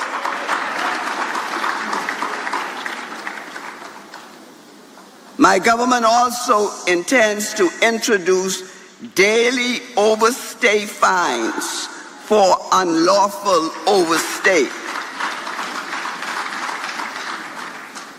and strengthen re-entry ban enforcement. My government will establish a national biometric immigration system with overstay alerts,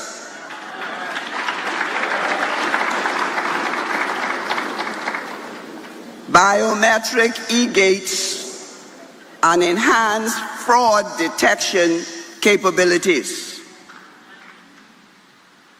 My government will also establish an immigration fraud intelligence unit.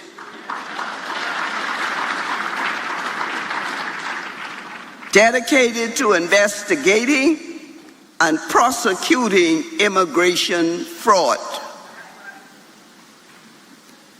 My government intends to introduce mandatory sentencing provisions for public officers found facilitating immigration or passport fraud.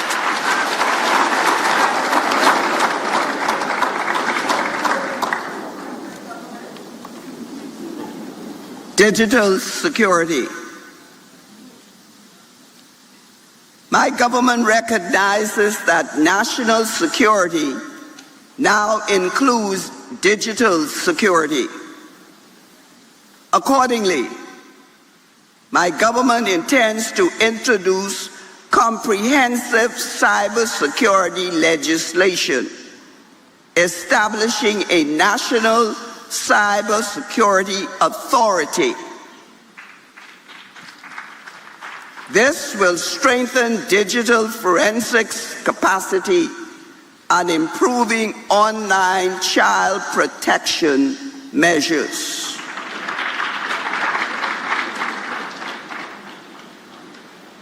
We'll now look at technology and transformation. Technology and digital transformation will remain central to the work of my government. My government intends to introduce e-Government Act, requiring all government agencies to transition onto my gateway within 3 years, while implementing principles that Bahamians should not have to repeatedly provide the same information to government.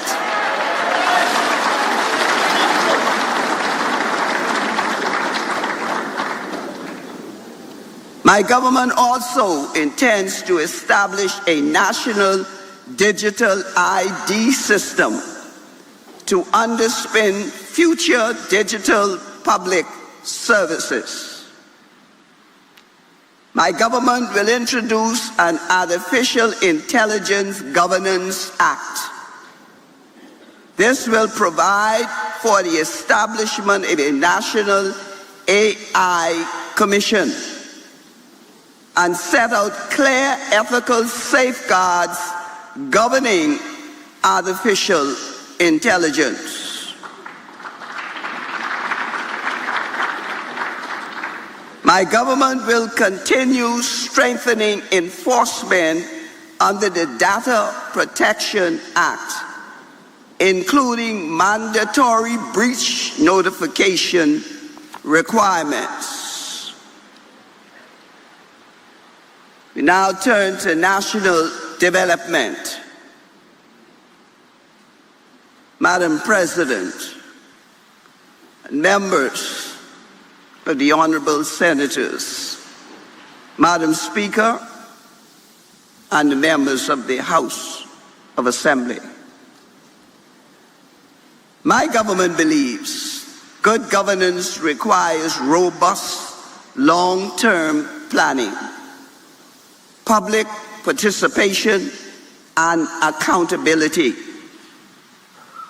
Accordingly, my government intends to continue work already begun on the National Development Plan, setting out a long-term vision for economic growth, infrastructure, environmental sustainability, institutional reform, and human development.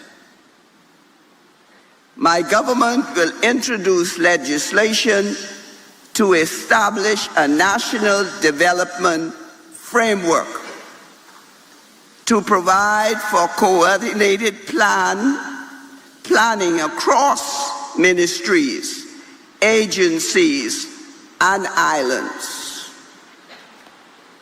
My government intends to advance a national Master Physical Development Plan, establishing an infrastructural blueprint for development through the archipelago, throughout. My government will continue expanding and fully implementing the Freedom of Information Act and ensure that public bodies maintain trained FOIA officers and disclosure systems. My government intends to continue efforts to modernize the electoral system to the full introduction biometric voter cards and electronic poll books.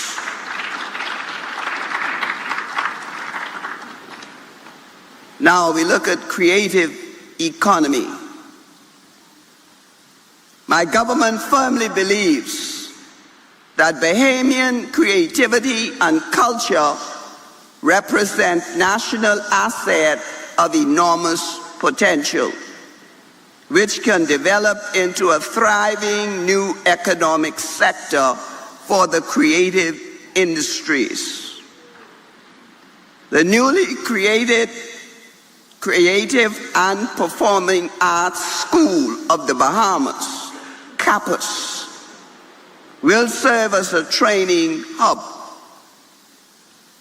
My government will also establish an online rights registry and small claims mechanism to protect Bahamian digital creators and intellectual property.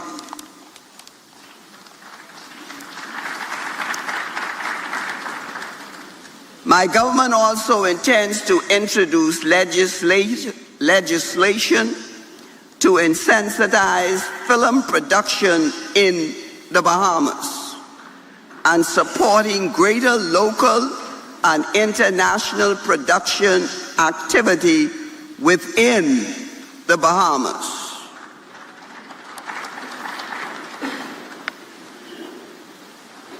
climate resilience and environmental protection.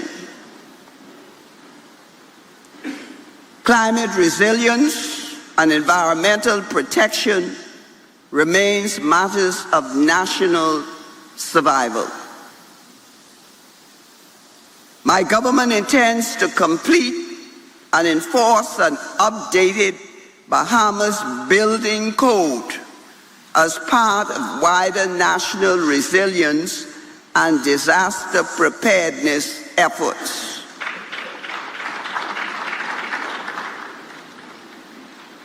My government intends to establish a Bahamas Environmental Tribunal to strengthen environmental enforcement and adjudication. My government will also introduce comprehensive waste management and marine pollution legislation, providing for stronger penalties and enforcement mechanisms.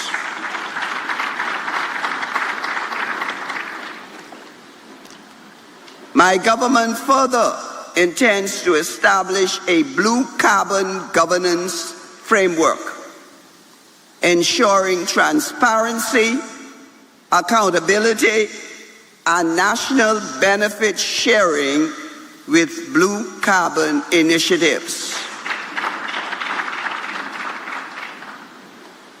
My government will introduce legislation to formally establish the National Youth Guard as a disaster preparedness and national service force supporting national resilience and youth development.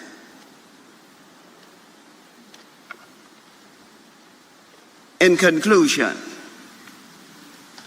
Madam President and honorable senators, Madam Speaker, and members of the Honorable House of Assembly, the Bahamian people have entrusted my government with a serious responsibility.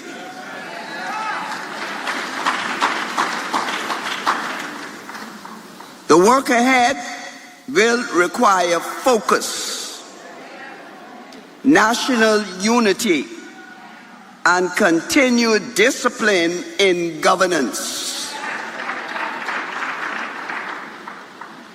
My government accepts that responsibility fully. My government believes this country possesses every ingredient required to succeed in a modern world. We have the talent, we have the creativity, we have the resilience, and also the democratic stability. And above all,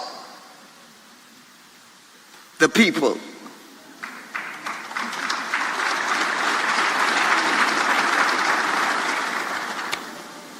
The work of this Parliament, therefore, begins with confidence in the future of this Commonwealth and confidence in the capacity of the Bahamian people to continue moving this nation forward. May God bless the Honorable Parliament. May God continue to bless the Bahamian people, and may God bless the Commonwealth of the Bahamas. I thank you.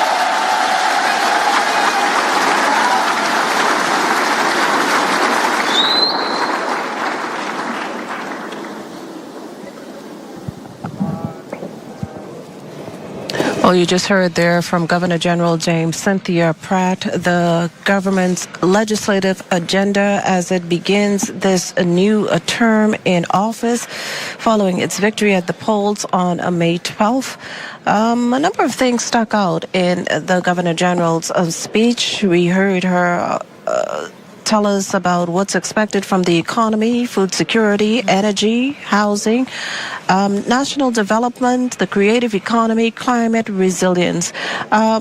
One of those things that stuck out, though, was what she said about new elder abandonment legislation, and it would focus on elder abuse. And we haven't heard that report. Haven't heard that before. We've heard reports of that nature, and so the government is moving to, through legislation, lessen those incidences, I would guess. We also heard in terms of the economy, she noted that while the economy is doing well, 2 upgrades in 1 term, too many Bahamians are still feeling pressure. Too many businesses are still. And ladies and gentlemen, that has been the speech from the throne, a very exhaustive, when I say extensive, elaborate conversation about where we are and being able to speak with specificity about the government's agenda. We can be able to kind of dissect that as the days goes on and be able to talk about that. It's a wonderful thing. I know we in Grand Bahama, we got to be able to cut. There was an expectation that we can kind of do our show. Do you see Zedness on there? On the clean feed. Look on the clean feed, see if you see Zedness. Right? They on there? Click on it. Ladies and gentlemen, we're here, we're live, we're doing our thing. We want to be able to talk to you. I want to thank you so very kindly for being able to tune in with us here on 103.7 FM, 103.7 FM.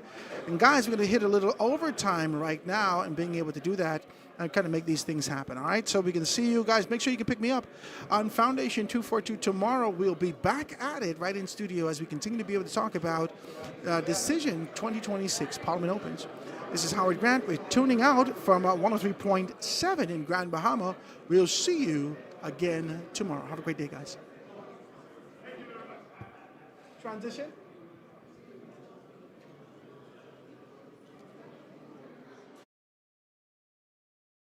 For the orderly dismissal.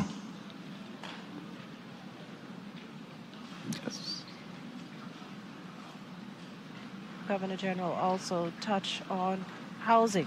The government's plan, as it foreshadowed, the plan to expand their rent-to-own initiative. There's also a plan to expand domestic violence services.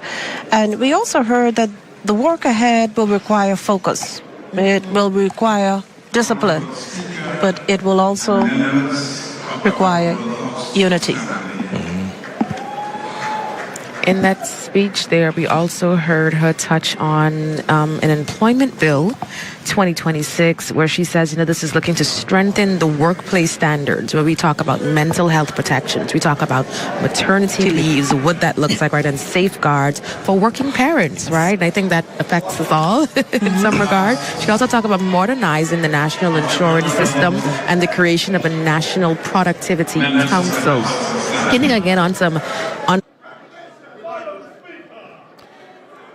Ladies and gentlemen, we're here live. The proceedings have just done. We cut off from the radio station in Grand Bahama.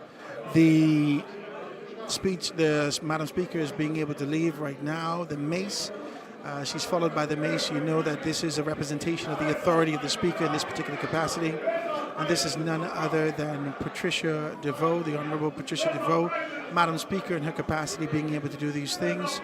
You also see Prime Minister Brave Davis in his particular capacity. There's a great deal of things happening out here. A lot of things happening out here, guys. Brave Davis, congratulations, Prime Minister. Chester Cooper in his capacity. Prime Minister Brave Davis in his capacity being able to do a great deal of things, talking the way that he is. Glennis being able to talk about this stuff, being able to hail her and see exactly what's what. We're out here. All the ministers are out there being able to proceed into the reception area. This is a wonderful time in the country. Guys, this is good, man. This is good stuff. They have the pomp and pageantry attached. They have all these things in there. This is the support of a government who's chosen progress, of a people who've chosen progress, with this direct question to the Bahamian people. Choose progress. What an amazing time. Yeah. We now also have the speech from the throne with us. Yeah. And all the things that actually come with that. So we have to actually go through the speech from the throne and all the benefits that come with it. And so we talked about paternity leave and some of the other things that are very significant, readdressing some critical issues with NIB that was discussed. Mental health, the government focusing on mental health and the value of mental health and restoring mental health here in our community. Yeah.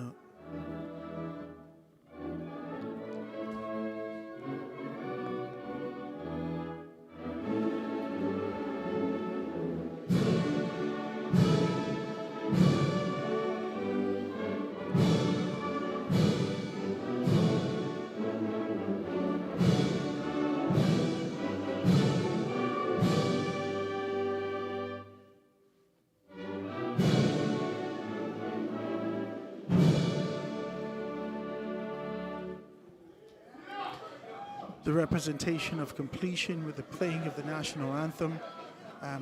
The ceremonies has come to an end. I know that they're about to start the reception as everyone file in and continue to be able to move towards that. This was an exciting time for the entire country. Where do you go from here? You go to Government House?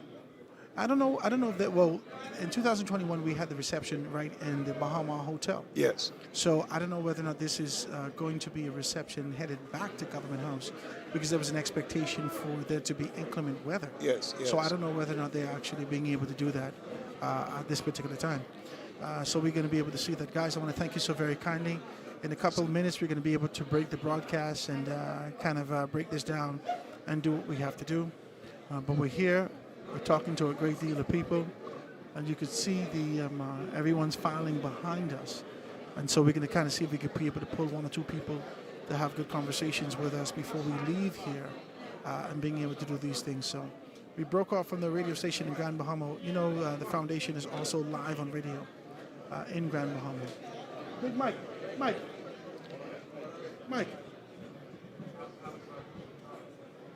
That's my hand, Mike. This is, I see you in the longest time, my brother. What is your name? What's up with you? It's so good to see you. It's so good to see you, brother. Cousin, good to see you, my friend. We are. Ladies and gentlemen, just hailing some good old friends. It is an awesome time. All of the new cabinet ministers, Secretary Sanamat, the new Minister of Tourism. That's an excellent move. I mean, excellent. It's a lot of things happening. I realize that this is sort of the reset that the Free National Movement was looking for. The Prime Minister has taken on that kind of a position and push a hard reset with a shuffle of his cabinet in this new administration. This administration that has chosen progress. There's an expectation that you can pair people well. Yes. Some of their convictions, some of their strengths in various ministries to be able to see some things. I've been talking about this sort of an idea that we've seen on Earth and the fighting of the perceived corruption and being able to do those things. So this is an exciting time as we talk about these things and we continue to be able to talk about them. You know, we talk about the new cabinet positions. A lot of young persons are now sitting around the table in cabinet and getting a taste of what it means now to, I don't know, we're going to have a lot of voices now on the floor because there's a very limited backbench. Yeah, but I'm hoping that conviction finds its way at the forefront. Yes. As opposed to being able to do these things. This administration and the Prime Minister, Brave Davis, has taken on the strong position of being able to put itself forward with conviction. Yes.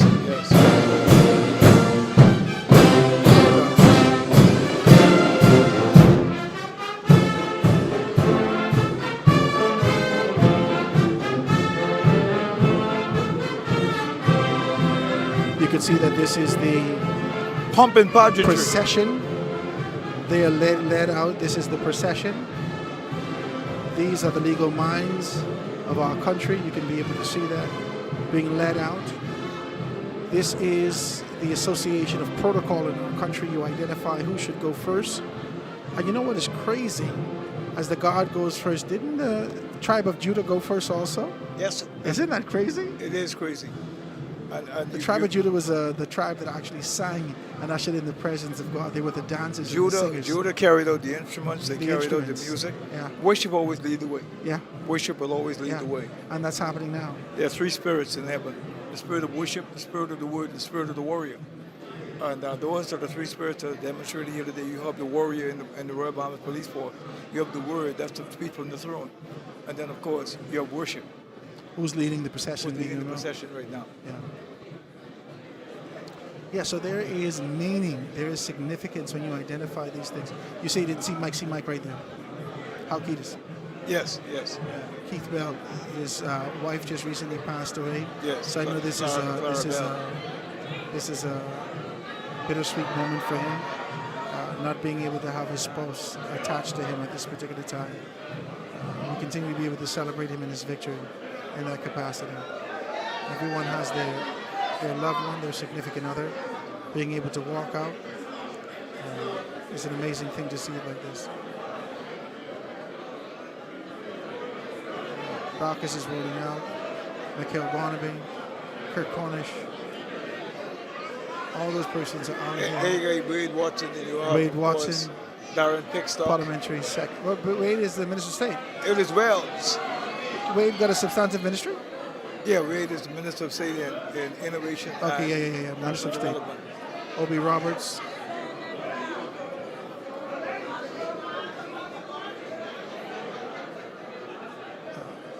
Yeah, Jamal Strong, of course. Kingsley Monroe. Who this man is talking to Jamal? Oh, look at Nassau Village don't care, you know. Nassau Village don't play. Nassau Village, the man walking up to Jamal on the procession in the T-shirt talking to Jamal. This is too much. They don't waste time. Yeah. Michael T. Pentard stopped to talk to the media. Yeah.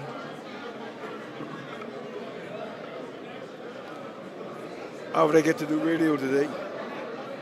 Got a lot to talk about on radio It's today. going to be a lot to talk about. Yeah, this is just for you to be able to capture a moment and understand exactly what was happening. And so we wanted to kind of bring that to persons and let them know. Yes. To capture the essence of this moment and really talk about it. Great opportunity. I couldn't miss this. Not for the world. This is one for the ages, man. Yeah. This is one for A the lot of ages. faces that you haven't seen in a long time out here. Everybody's up, and Being able to do everybody's dressed right up, man. Dapper. How about all the clothes? Fresh. All the clothes. Yeah. There's Karen. Karen Shepherd. Another F&M. Karen Shepherd. Karen Shepherd. Hey, Karen. Another- Ladies and gentlemen, Karen another- Shepherd being here with us. Karen, say good afternoon to people out there. Good afternoon, the Bahamas. Good afternoon, everyone. I think you chose progress. Absolutely, I chose progress. What Yes. a time. Karen Shepherd in the house. You and my mother chose progress together. Yes, we did. We did. We're gonna. Yeah, I think it was a good choice. You know my brother? How you doing? Proud of you. I'm so good. I'm listening. I'm gonna be slim like you, though. I'm listening. Good to see you, man. That brain is amazing. I appreciate you. You hear me? I appreciate you. When a man can speak, and I said to both of you, my schoolmate, without a script, and you hear that engine. Yes. As you develop all that lateral thinking, I hear you. I hear you. And always sharp. Hey, appreciate you. Mate, Thank you so much. Appreciate Ladies you. and gentlemen, Stephen Greenslade being able to be here with us. I'm so sorry about that. I'll come up to see you. Right, it's so good to see you, man. Listen, I'm so happy to be here and flattered, absolutely flattered by being able to hear these things. When you look up to men in our society who've done well, when you've been able to identify those things now, sitting in the capacity as the permanent secretary in the country, yes, and he In the would have Department of served so Department of well. Immigration. He would have served so well. Jerome Fitzgerald passing just by, being able to see us. Barbara Cartwright, congratulations to her, all those persons being able to serve in those various areas. Listen, Yes, when he there's your boy- speaks the there's way your that boy- he is, there's I your got boy to say Clint something. Watson. I got to say something to Clint. I don't know if he can come over here, but I got to say something to Clint Clint. Watson and the tree ramming. Clint Watson, I understand, has the position for communications in the country right now. He is the parliamentary secretary in the office of the Prime Minister with responsibility for communication. That's what I read. Yes. This is what I read. And so this is going to be an exciting time in terms of the decisions. It's going to be very interesting. As it relates to what's going to happen next. And so I got to be able to say congratulations. We're going to say about hello to Clint Watson very briefly. Clint Watson, this my boss. This our boss. This our boss. Boy, you dressed. Boss, say something, boss. He's dressed. Hey, just excited to be here. Excited to be here for a great day in our country. We're getting ready to do some great things, so watch soon. All right, ladies and gentlemen, that is none Well dressed. That is none other than Senator, the Honorable Clint Watson. in his We're getting ready. capacity. I would have brought being Rick able to do Fox this over, thing, but right? Rick Fox is moving to the right. Yeah. What a time here in our country. What a time. Yeah. So this is honorable. We got to go find some food, man. Yeah, hold on. This is my mother now. Hold on. Ladies and gentlemen, none other than Verne Grant. The great Verne Grant. Being able to be here with us, who has just recently spoken with Karen Shepherd. And you yourself have chosen Progress from a member of Parliament for the Free National Movement yes. making a strong decision in 2026 to choose Progress. Talk to me about it. Yes, I have made that decision to choose Progress, and I have not regretted it. So far, I am quite impressed by the speech from the throne and what has taken place. I am proud to know that at this point in our lives, we can continue on with the work that has started, rather than having to stop and start all over again. Reset. I do appreciate and I thank God that He has allowed me to see this opportunity and to seize this opportunity. Now, a lot of persons, I don't want to get political on this celebratory day, but we got to be able to talk a little taste. A lot of persons said to me, Howard, when your mother made the decision that she made, my God, there was the amount of people that decided to choose Progress in West Grand Bahama may have pulled Kingsley over the top. Talk to me. I don't know. I know you was going to look at it. She's fine. But I'll tell you the influence your mother does have in West Grand Bahama, the history that she brings to the table, to add with whatever Obi Wilcombe would have left, speaks volumes, bringing Kingsley over. Well, I do appreciate that, but I believe that mixed with the fact that a lot of people can see the atmosphere of Grand Bahama, and I think a lot of them realize that some things we do need to continue. We just can't stop. Yeah, somebody said bend or break. Brave said just break. Break it. He said just break it. Hello, Dr. Minnis. We paying attention to me. We couldn't get it. He's not looking at me right now. Yeah. Okay, he did. We can hear them. You know, he's not gonna bother you. He ain't gonna bother you. Well, I see former Prime Minister. Oh, I see this like look like Kilo and Chubby. You got to come say hello. Come say hello. Come say hello. Come say hello, ladies and gentlemen. This is my family from Grand Bahama, 8 Mile Rock, none other than Lloyd Chubby Grant, being able to be here with us. My brother, it's so wonderful. You've chosen Progress. They chose Progress in West Grand Bahama. Say 2 words. It's good to be alive. We've chosen Progress. Yes. We're already feeling it, man. Speech from the throne was incredible. Wow. Grand Bahama is intertwined, and I'm looking forward to some great things. You don't want to sing 1 or 2 things for me? Any best with you, Chubby. Ladies and gentlemen, this is my good cousin, Uncle Chubby, being able to be here in this particular capacity. I want to tell your wife I say hey. Right? All right. I'll tell you, family being able to be here. All of your people have chosen Progress. This is my family. This is just Chubby, the lead singer for the Cooling Waters. Yes, listen, he spent some time in the office. It's wonderful to see you, man. What's happening with you? It's good seeing you, man. Good seeing you. Ladies and gentlemen, everybody out here celebrating, man. It's so good to see you.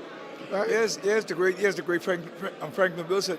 Let's say hello to Franklin Wilson. Franklin Wilson, how you doing, my brother? This is the great Sir Franklin. Sir Franklin Wilson. How are you? Howard Grant. Progress is in the house today. Yes. Everybody seems to have chosen Progress. Yes, sir.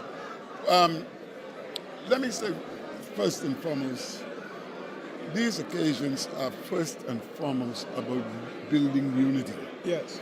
Election's over now. Yes. Election's over now. Yes. Our unifying institutions have been presided over this morning by the Governor General. Yes. This is about unity. You understand my point? Yes, sir. So I say to all, sometimes one side wins, the other side wins, but today now, this is about all of us. Upward onward, forward, together. God bless the Commonwealth of the Bahamas. Ladies and gentlemen, none other than Sir Franklin Wilson. Thank you so much, my brother. Great to Franklin Wilson. Thank you, my big brother. Being able to do that and having a good conversation with us. Frank Wilson. We're just going to touch some people as we Ivon get to Ingram. Ivon. The great Ivon Ingram. What a beautiful talk. Listen, Ivon Ingram. Listen. The Bahamian people have chosen progress. This is Ivon Ingram. My brother, don't give me one of them kisses, but it's good to see you. Ivon Ingram, very good to see you in your capacity. Yes. Where's my phone? I want to make sure I don't want to lose my speech from the throne. That's you? That's me. Yeah, it's very important to make sure that. Yes. So talk to me about it. We've known that you've always been an advocate. We know that you've always been able to look at the depth of what was happening in the country and being able to identify those things, articulate it, and put it into words. Now, in this dispensation, after almost 30 years, the country, for the very first time, has chosen a government, chosen to move with them consecutively. What do you make of it? Well, it was easy for the country to choose progress because everybody who was watching can see that things were moving in the right direction. There were hiccups, and of course, everything was not done, and you cannot please everyone, but there were enough things done to cause people to think that, we are getting better. I'll put it like this. The breakfast feeding program, while some may say it would be costly to do it, the Prime Minister bit the bullet and fed the people because no child should go to school hungry. And so that there's a signature piece. His legacy would be that he fed the people.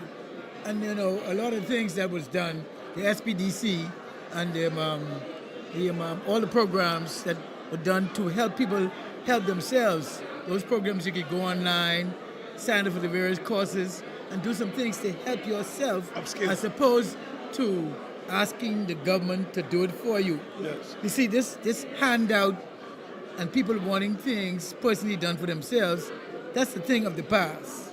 But a lot of the programs were done to help the country as a total. And we can see the country getting better. The naysayers will always be with us. Yes. But of course, the regular, sensible Bahamian can see that we're moving in the right direction. And of course, this second term is, is them saying thank you for what you've done, and we expect you to do more, and we'll give you your opportunity, and we appreciate you, and we want you to continue because we respect what you did in the past, and we think you're going to be good for the Bahamas in the future. And I just say, this government you see now will be the government for a very long time. I like that. This is going to be, the PLP is going to run this country for many years because we were organized, we were deliberate, we stayed on message, and we didn't get down into the mud. Because, we speak for all Bahamians. And the thing about politics is, while you may be clannish in the political side, the overall thing is to help all people, whether they supported you or not. That's right. Ivon Ingram, thank you so much, my brother. Ingram, thank you. Listen, man, can you get more splendicious than this? No. I've got to be me. Got to be you. Come on, Luby. Ladies and gentlemen, none other than Luby Georges being able to speak to us. Luby, I want to thank you so very kindly, my brother. You told a lot of heat in this particular... Can we talk like this? You told a lot of heat in this dispensation for perception. If the administration has taken on this kind of position, or the opposition has taken on this position to identify immigration, and for some reason your name keep popping up to the point. Talk to me about it. You have chosen progress. What do you see? I see progress. I see a beautiful day. I see opportunity. I see, the country progressing. I see the country moving forward. Yes, I have taken a lot of blows. Persons have, used me as that, central figure for immigration. But however, if they knew and they pay attention to the message and not just the messenger. But despite all of that, tried to tie me to the Prime Minister, tried to tie me to the passport stuff, tried to tie me to so many other things. I tell you, take a lot of heat, my brother. You get beat for everything in your... And even in the midst of that, I declared my position. I declared my side. I declared my horse that I had in the race, and the PLP prevailed. So that should say a lot. My brother, we got to do a lot of things in the future. We I also want to thank Louis for the work that he's been doing. We have to get some kind of a concrete assimilation in our thinking, because no matter what we do, we need to ensure a quality labor force. We need a quality labor force, Louis. And there are so many messages out there that cancel a quality labor force. You know, the only thing that I would say to the government, some years ago while working for the United Nations, I did a course with the IDB, and we looked around the Caribbean, and there is this concept of migration management. And we deal with immigration here. We talk immigration here, but we've never had that conversation of migration management. And hopefully during this term, we can start to have that conversation and move towards it. I like it. I like it. My brother, I can call you more often. Thank you, man. 89.5 FM. We got to be able to pull you on and make some things happen. Pleasure, my friend. All right. All right, ladies and gentlemen, we're here. We're having a good conversation about these things. Let me see if I can get Jerome. Jerome Fitzgerald, my brother. Jerome Fitzgerald. Come say 2 words. Jerome Fitzgerald in his capacity as Minister of Economic Affairs. Senator Jerome Fitzgerald as Minister of Economic Affairs in the country, being able to do these things. He's taken on this kind of a heat already, socially from the perception, but I believe that